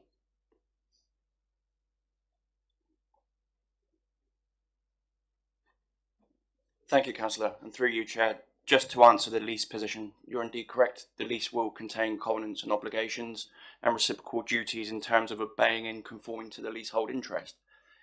It's a matter for the public to write in if they feel that's being breached. The council can only act upon evidence. So without the evidence, we cannot substantiate a breach. I haven't seen the lease, so I can't tell you what the lease says. I think you wanted confirmation about what the lease actually provides. I haven't seen the lease, but I'm sure that through Freedom of Information Act, or indeed the Environmental Information Regulations, requests can be made to see and understand the particulars. Of course, there are exemptions within that legislation where the council can exempt, but it's at the liberty of the public to write in and request to see those details. Secondly, in terms of parallel regimes, Councillor, I'm answering your question, sorry. Councillor Geary has returned while we're still on a subject on which he left the meeting because he might have an interest. I thought you finished. Councillor Geary, we've not taken a vote yet. No, we haven't. Thank you, Councillor. I thought you were having a second conversation. My apologies. So the first point, the lease, yes, we need the evidence to see whether or not there's been a breach of any lease, any covenants or any obligations in that. So the public are urged to write in if they witness any breach in terms of lease. However, that is not a material planning issue. In terms of how you assess, and I don't need to preach what the position is, the development plan comes first, then any material considerations. Now, we've heard about environmental aspects, closing off the car park, and so on. These are all factors that are governed, regulated, and enforced by what is known as parallel regimes. So, environmental health, if there is noise, they can serve what's known as an abatement notice. That abatement notice gets served, a person doesn't comply, there's a breach, they can be prosecuted. There are criminal sanctions. That's the Environmental Protection Act 1990. So the parallel regime there controls concerns about noise. The Licensing Act, and how an individual actually applies for and is given a license to sell alcohol, to have regulated entertainment, that includes music, amplified music, recorded music. That is a parallel regime. A license of a premise can be called in for review by the licensing authority. The police, for example, can call it in for any violence, any affray, or any matters to do with crime and disorder. Trade and standards can call that license in for any sales to an individual, a minor, for example, or indeed residents can call that license in if there's noise objections. If there's objections about litter, for example, take away food that might be sold from that particular premise. A license under Licensing Act can be called in for review. So rest assured, there are parallel regimes, and I think it's right and proper that the residents hear that those regimes exist. And if there are breaches of this particular condition, which has now been strengthened, rest assured those concerns have been heard this evening. We have a proactive enforcement team, and through the good auspices of the public writing in, saying the windows weren't closed, here's a camera shot, or here's some video, that will be taken and considered in the round by the enforcement team, and then we can serve the necessary notices. In this case, a breach of condition notice, which has no right of appeal. You serve a breach of condition notice, there is no right of appeal, it has to be complied, otherwise criminal sanctions could follow.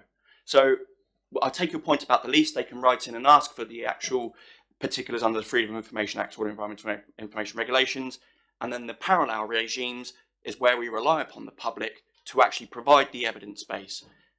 I can't really assist much more, Councillor, because I haven't seen the lease, so I hope that helps. Thank you. Through you, Chairman, may I once again thank the officer for that extremely clear and helpful interjection, and very refreshing, if I may say, and I'm sure that the residents will carry, should this proposal be accepted, which is not yet certain, and I would ask I'm sure the residents will understand and take away those words, and in particular the Local Residents Association. Thank you. Councillor Watts. Thank you, Madam Chairman. I am minded to second your proposal for the following reasons. I'm very sympathetic to the local residents, letters of objection, but we are governed by a higher law.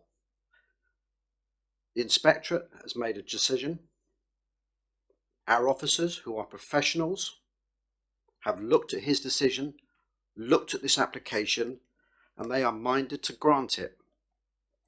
In my judgment, I look at the evidence that's now been presented to me this evening, and I believe, contrary to other people, that the applicant has overcome this very fine line of divide of overcome, not overcome. For me, as an individual, I believe they have overcome the objections.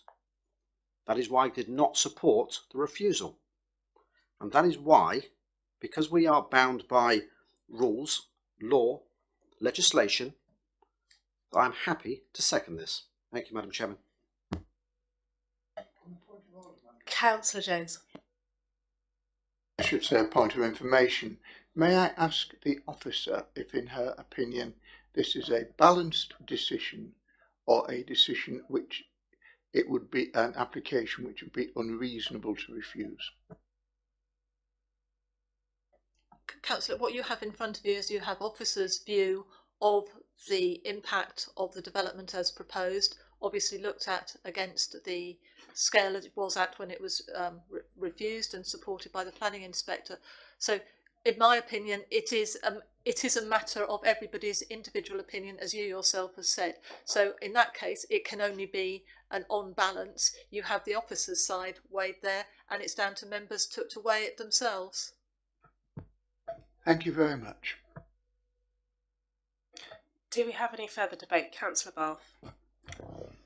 This is a really difficult application to determine, and I don't think any of us envy our positions around this table when we have to look at planning law, and we also have to look at the reasons previously to refuse the application, which did not include anything to do with noise and disturbance or increased intensification of the use of the car parking.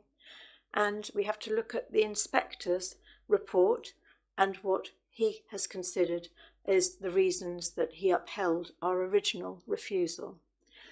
We strongly, as ward members, have to consider our residents' views, and I, for one, have considered them enormously. I have walked up and down the path, I have had a look with the maps, had a look from all directions, and I have read the letters and read through all of the reasons why residents want us to uphold a further refusal. But alongside that, we have to balance it with our view as to whether the applicants have overcome the previous reason for refusal. And that is our role in planning, to do that. And it is not a difficult, it is a very difficult role, and it is not an enviable role to have.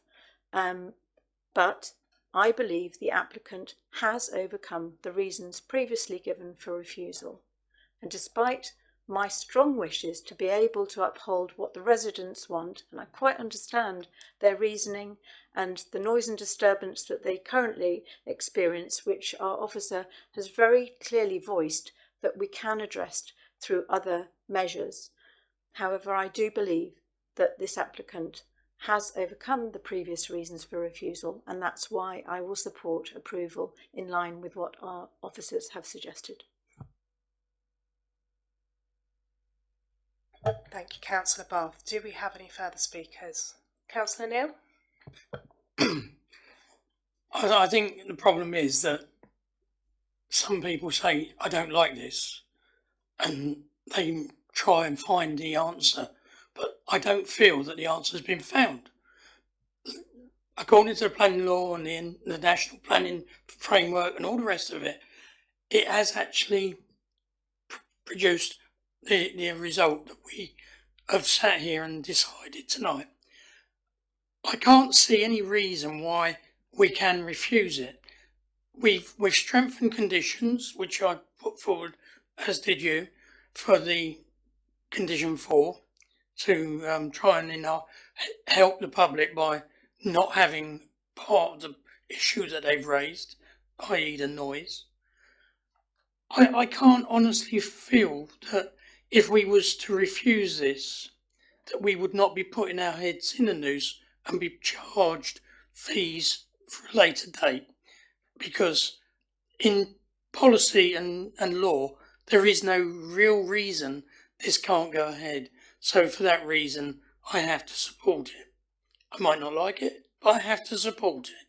And I understand everything that the public have said, although some of it is confusing the issue because it's not planning legislation.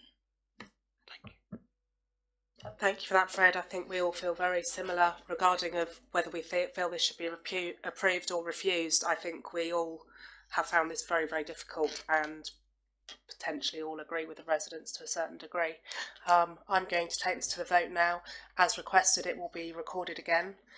So if you would like to go ahead. Okay, Councillor Bath.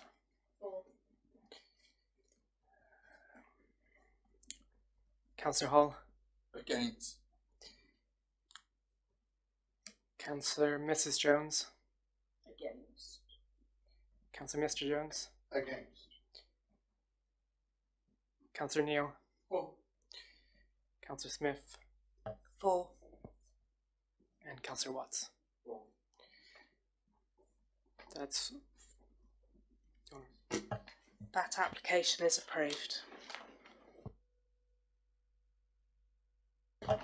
We'll now take a 5-minute break just so that everybody can stretch their legs.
If we'd like to get ready to resume then.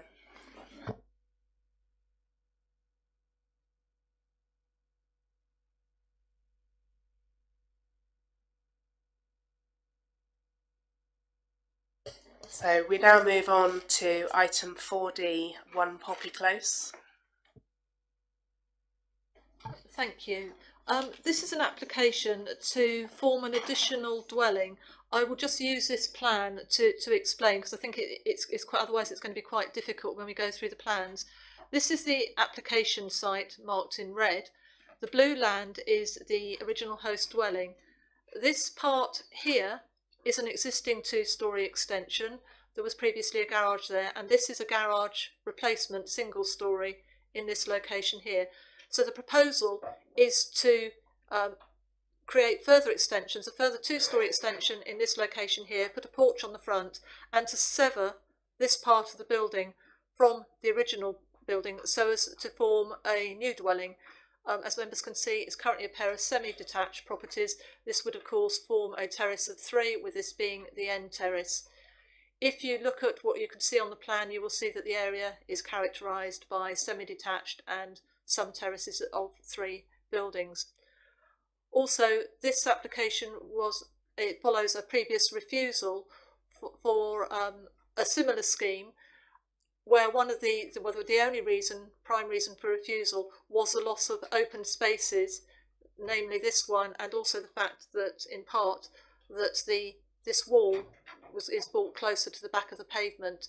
And what I've noted on this plan is if you see where other properties have boundaries adjacent to the footpath, you can see number 23 here, and this row of terraces here, and I have got photos that show this. This is about a 6-foot boundary fence right on the back of the pavement. This shows is an aerial. So this is the whole site. The blue land would go back to the original 3-bedroom dwelling, with a 2-bedroom dwelling in this location here. This shows this existing plan as you've already seen, and this is the proposal. So you can see the building would be extended as shown here, all at 2-storey. On the frontage there would be a shared driveway providing 1 parking space for each vehicle, and on the back here, on the land that is currently open, there would be an area of hard standing that would provide a further 2 parking spaces. There would be landscaping around here. The garden would be extended towards the footpath. The wall comes off at this point and then staggers in, so it'd be moved closer to the footpath.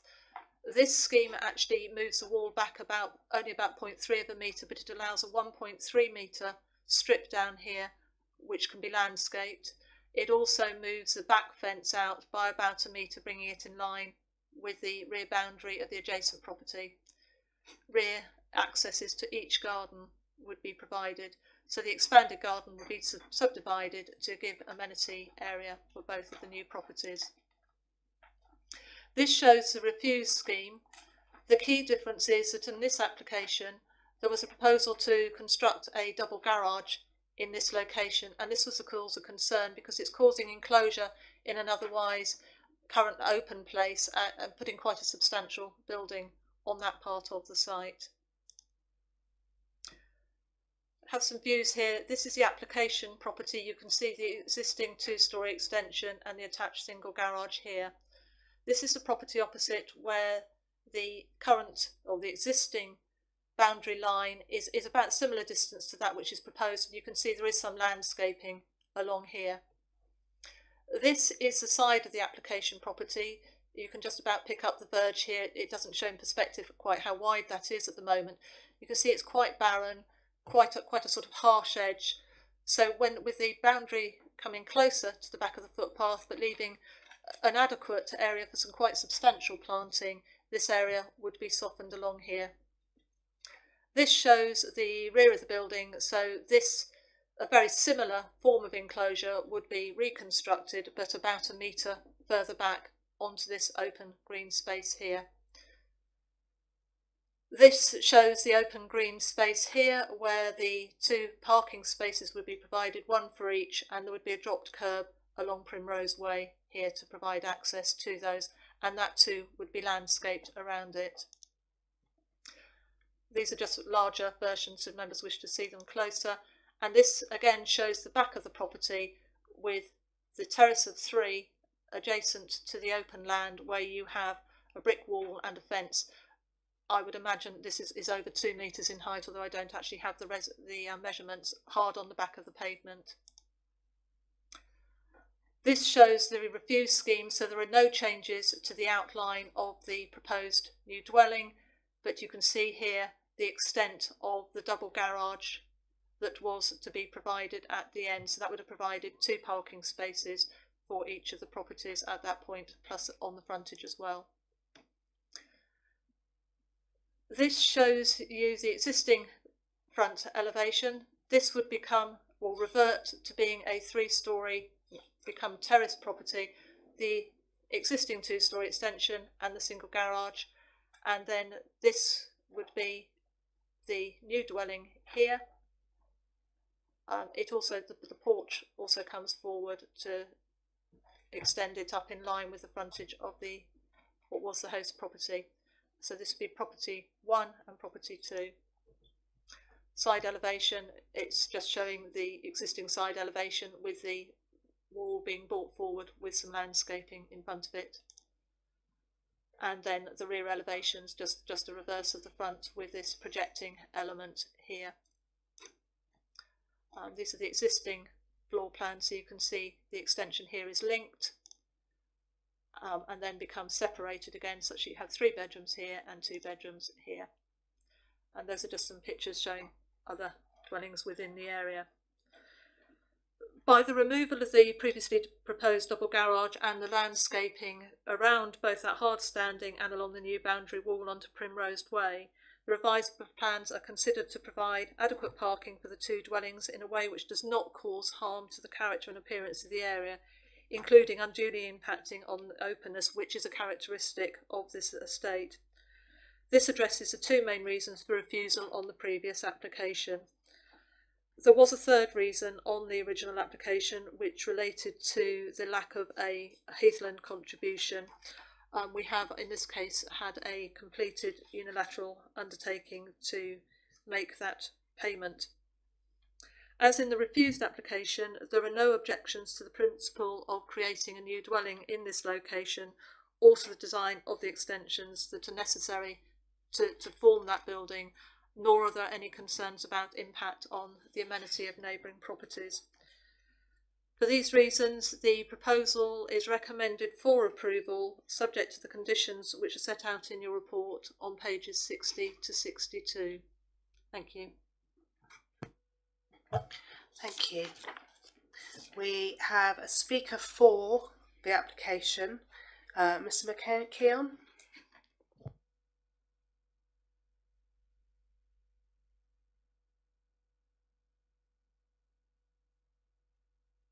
You could just introduce yourself and then we'll start the button.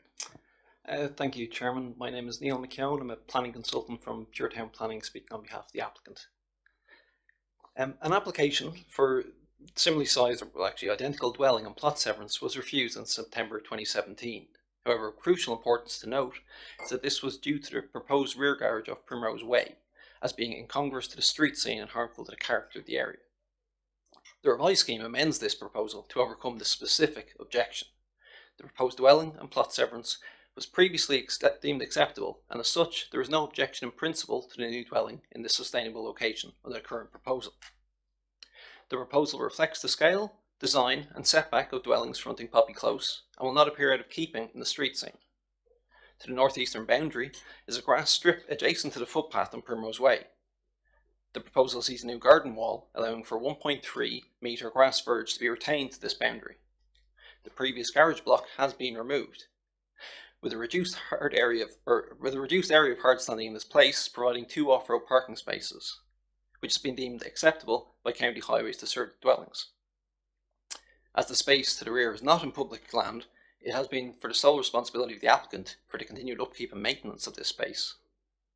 To the rear boundary of number 1 will be a low-level brick wall with fencing to match the existing arrangement, as well as that of number 16 Primrose Way. In contrast to the previous proposal, this rear land will not be enclosed in any fashion, preventing against any impact on visibility, pedestrian safety, or views along the footpath. The proposal includes additional landscaping and planting around the rear hardstanding. The officers have assessed this aspect in detail, concluding that this successfully overcomes the concerns of the previous rear garage in terms of visual amenity upon Primrose Way. This detailed landscaping arrangement will be secured by way of condition, ensuring the council will be in full control of how the space can make a positive visual contribution and retain this sense of space. The officers are satisfied that sufficient levels of open plan green space are retained to the northeastern boundaries and prevent against unacceptable visual impact on the character and appearance of the area.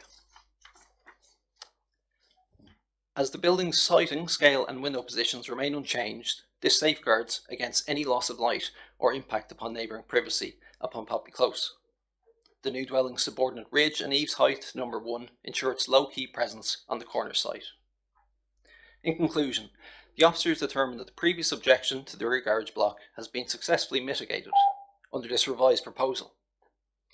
The new dwelling will not cause harm to the character and appearance of the locality or that of Holborn Estate. The boundary treatment and parking area will respect the open plan land and visual amenity to the area. Councillors, as we consider, as the your officers, that the scheme is policy compliant and acceptable, we ask that you support the recommendation to improve and offer your support.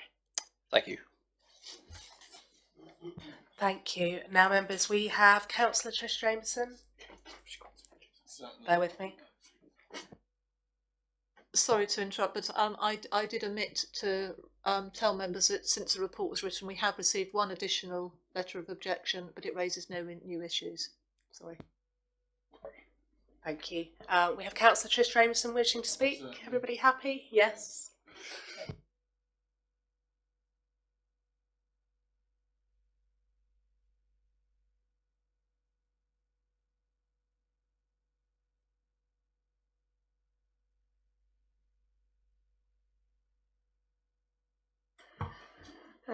Thank you, Chairman and members, for allowing me to speak on behalf of some of the residents of Poppy Close and Primrose Way regarding this planning application at 1 Poppy Close.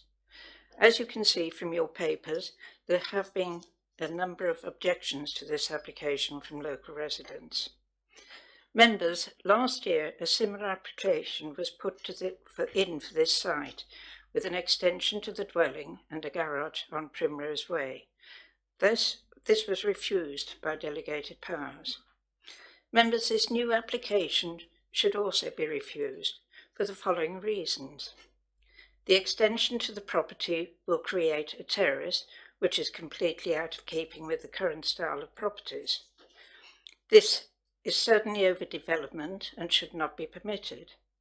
There have been other extensions already on the property.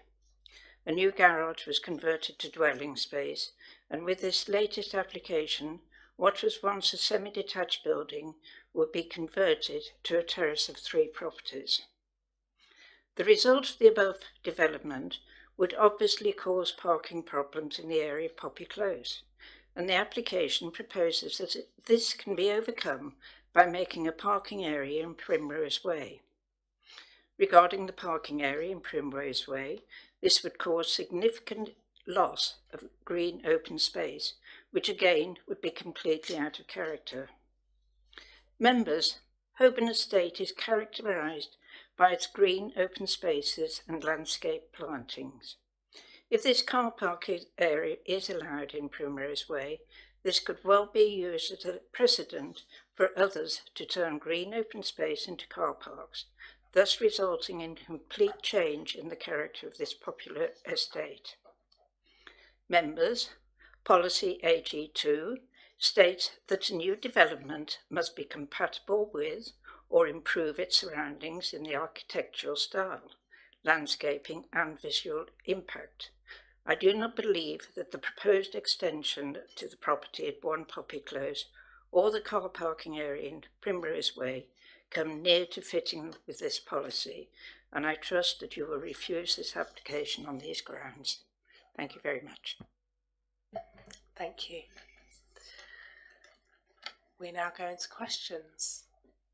I'd like to start. My first question is, are there any terraces within the facility?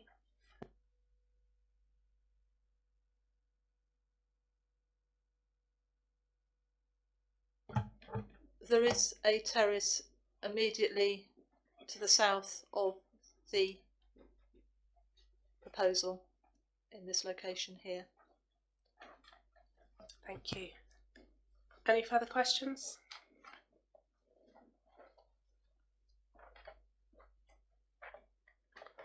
If there's no questions, then we'll go into debate. Who would like to start? Councillor Jones.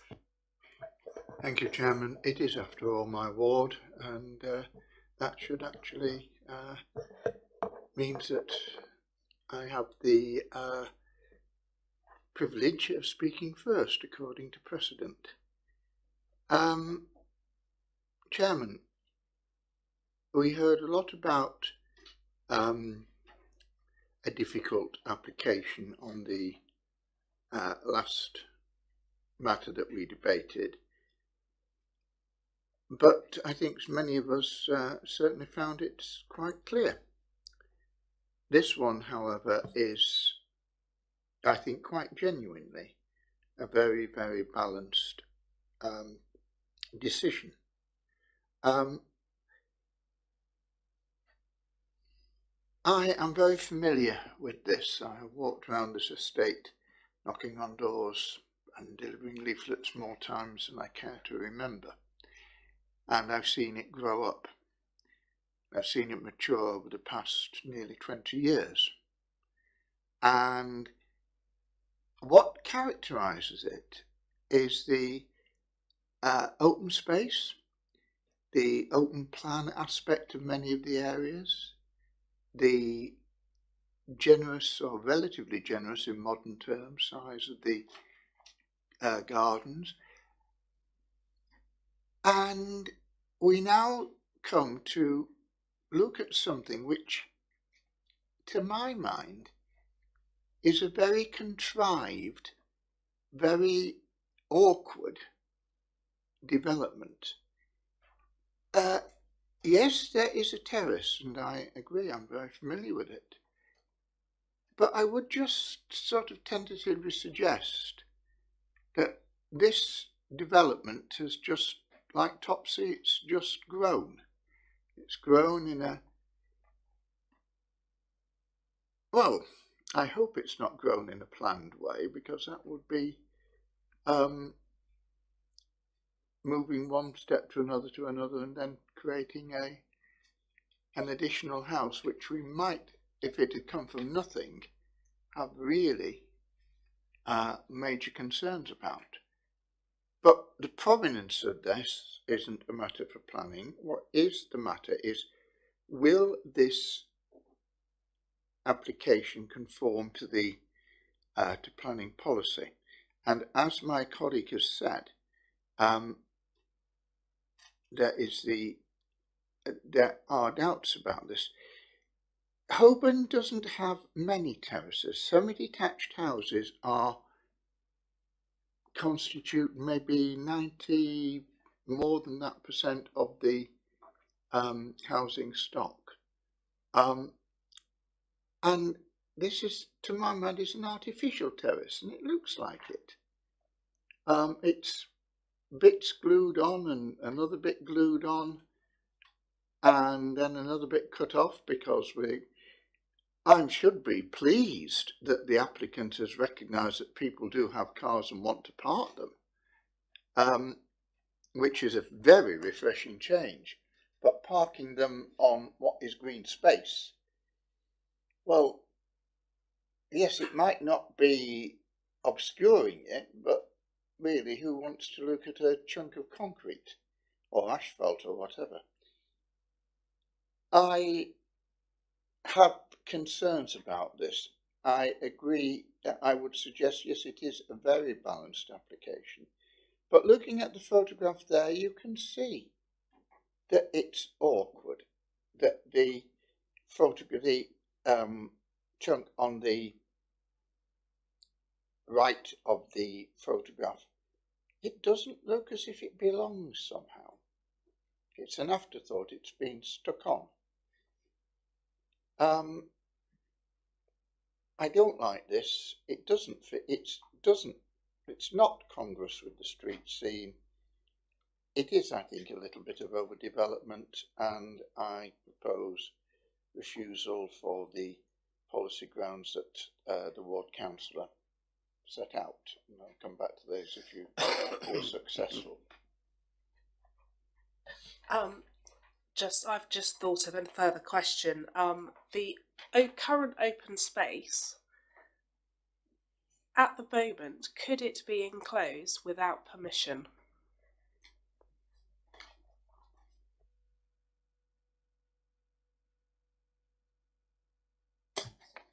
If we go back to the outline permission for the estate originally, there was a condition 42, which precluded that. It wouldn't stand, my view is it wouldn't stand up to scrutiny today because of the way it's drafted, but the intent was very definitely that there should be no further means of enclosure. But yeah, I think if you look at what is happening here, right off the back of the pavement, they've got this garden to this terrace of 3, which is enclosed for its entire length with a, I would have thought probably about just over 2 metres high, hard form of enclosure, which you can see in one of the other photos. You can see here it already projects along here. Thank you.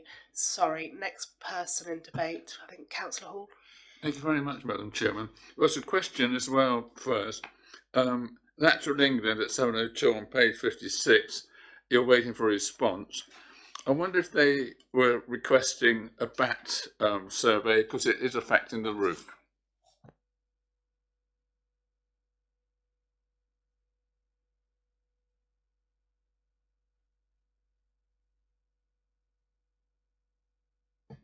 I don't believe it would have been to do with bats. I would imagine it's more to do with the fact that it's a new dwelling and they are automatically consulted on all new dwellings within the area.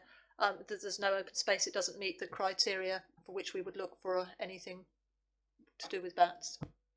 So they can do roof work without having a bat survey? In this location, yes.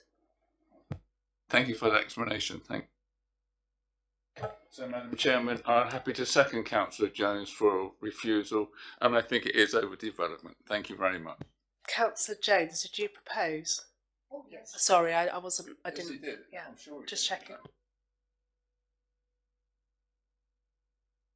I would be tempted in an earlier life to say pay attention. I think I just missed the wording.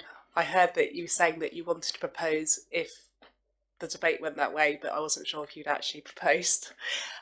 Councillor Neal. I was just concerned about the hard standing.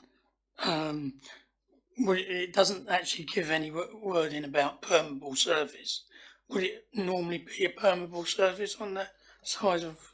The ward councillor said he didn't want to look at a big long sheet of concrete or tarmac.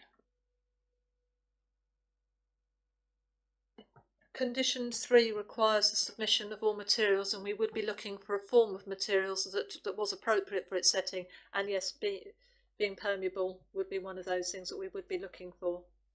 And would that be not a loose, like stones, because it will be coming out of onto the road?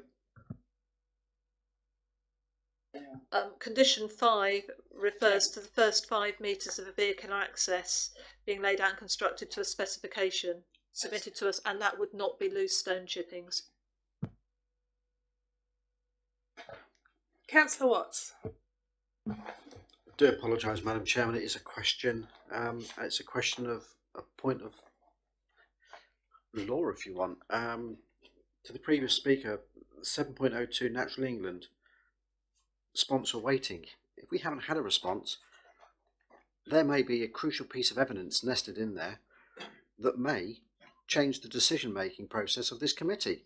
Surely we shouldn't be making a decision unless we've got all the facts, and that would be deemed as not having all the facts in my mind. Can we have guidance on this, please? Just bear with us one moment.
We consult Natural England for all new dwellings because of the proximity of many of our sites to heathland.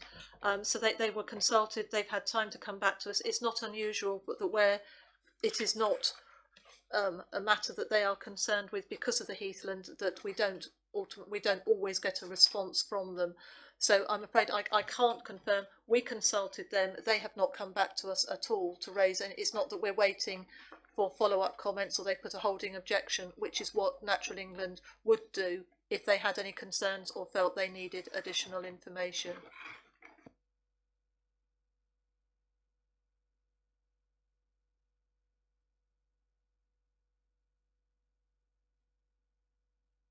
Can I ask a follow-up question then? Are they likely to come back to us? They're not. In my opinion, they would not come back to us in a situation like this. So if we were to request a deferment to await that evidence, then it would be an indefinite time because they may not come back to us. Sorry, I can tell you when we consulted them.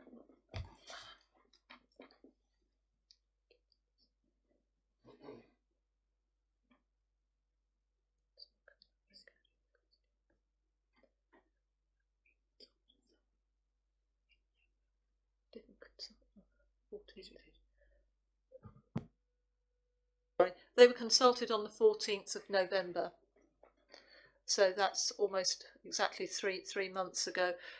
If members were to defer for us to get confirmation from them, we would obviously say we need confirmation from you, and I would imagine that they would come back to us. So that is for members to decide, but we would have consulted them automatically because of heathland issues. Councillor Watts. I would ask the officers, are we okay to proceed?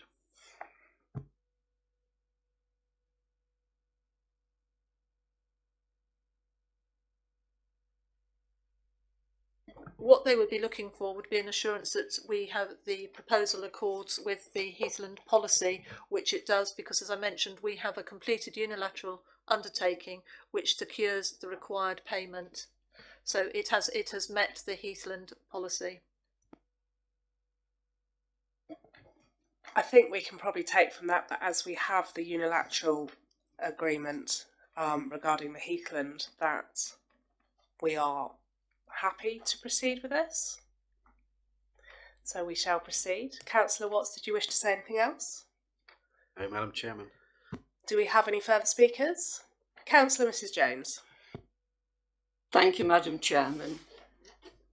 I'd like to say that I'm very familiar with this area and have watched the development of Holborn over many, many years. It has a very distinctive feel about it, and the open space is very much a feature.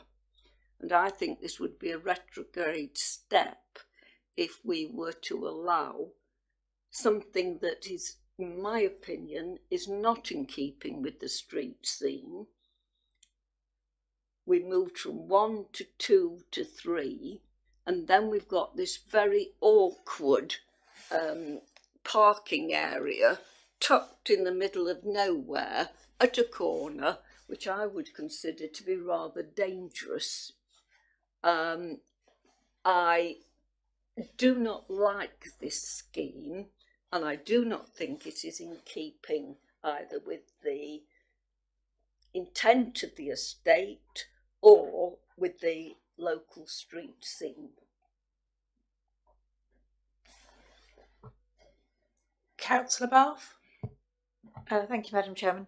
I think it is a difficult one because it is subjective as to what's there now, because there is a complete mixture of properties and designs, which is actually quite attractive. But I do take the point that looking at it in situ, the openness of that area adds a level of green open space where further along it has been enclosed and there's that great big long fence with a brick underneath it. And I think because that's there, you almost enjoy the fact that it is then open and gives a level of green. And nowhere else do I see along there where parking has been, hard standing has been implemented at the rear of these properties. So that would be, in my mind, out of character with the area. And so I would support the recommendation to refuse this application because of the street scene and the open space. Thank you. Do we have any further speakers? In that case, we're going to take the current motion to a vote. The motion is to refuse the application. Can I see all those in favour of refusal, please? Sorry, can we just clarify the reasons for refusal? Apologies. I think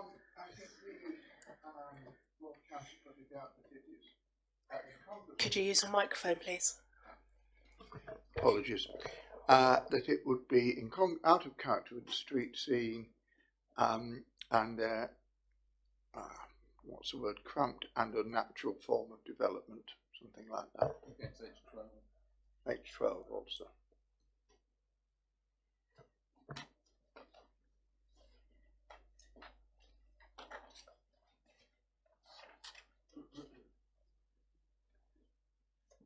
Can I just draw members' attention to the fact that there is a previous refusal on this site where there was no objection to the built form of development, the further extension and the formation of two dwellings.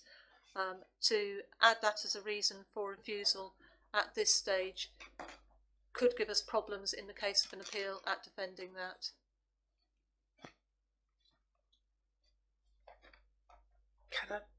Can I suggest that we use one of the previous reasons for refusal, which would be the loss of open plan areas of land would be harmful to the open character and appearance of the immediate and wider area? I think that's maybe the technical term, but in Congress with the street scene. Yes, I'm quite happy with that.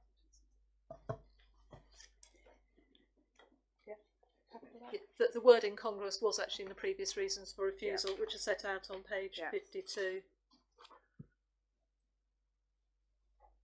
We're happy. So I must apologise on behalf of my tablet's battery, which has just quit. We shall go to the vote on that then. All those in favour of refusal? 6. Any votes against? Any abstentions? 1 abstention. That application is refused. Madam Chairman, I'm afraid I do have to leave at this point, and I'm going to have to crawl under the table to get my lead. In that case, we'll take a couple of minutes break.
Okay. Oh, Councillor Hall's disappeared.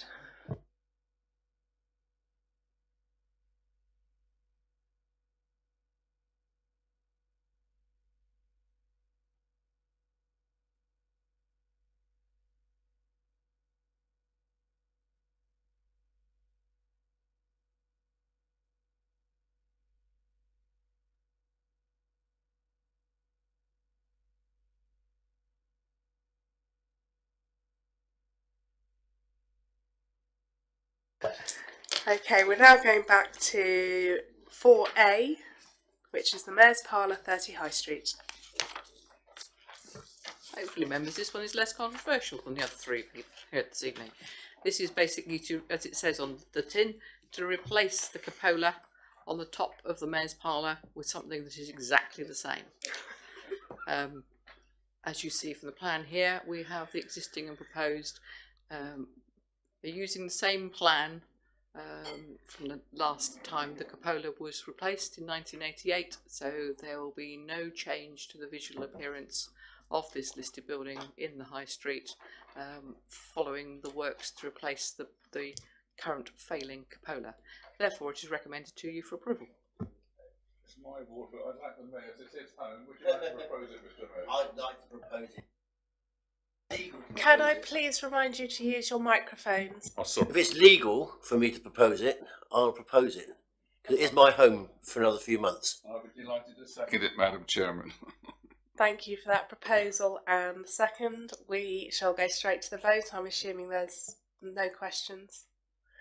In that case, all those in favour of replacing it? That's unanimous. And it's a good example, Madam Chairman, of the council looking after its listed buildings. I think we ought to emphasise it. Microphone.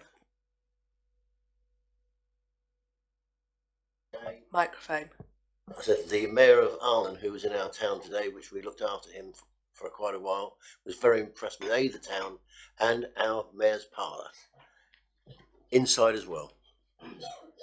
Jolly good. That application then is approved, and we move on to item 5 of the agenda, planning appeals. And there's some quite interesting ones that you should be proud of. Yes, you will. Yeah, we're doing well on appeals at the moment.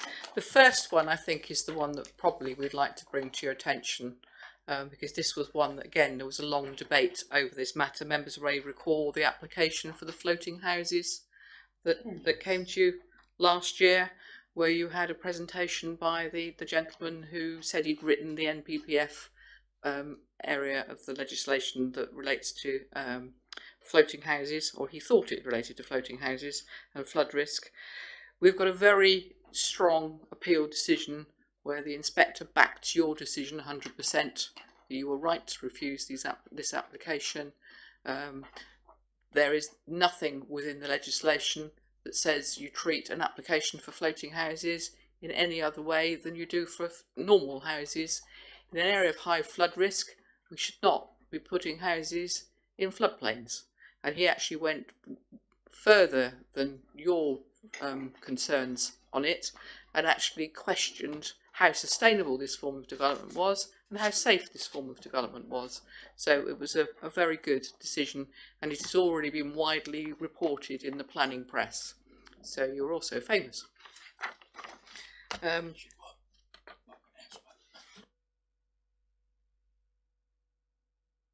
don't know if you want to comment on that, but it was a very important decision. I do think if members get the opportunity to actually read the decision, they ought to read it. It's a very interesting one to read.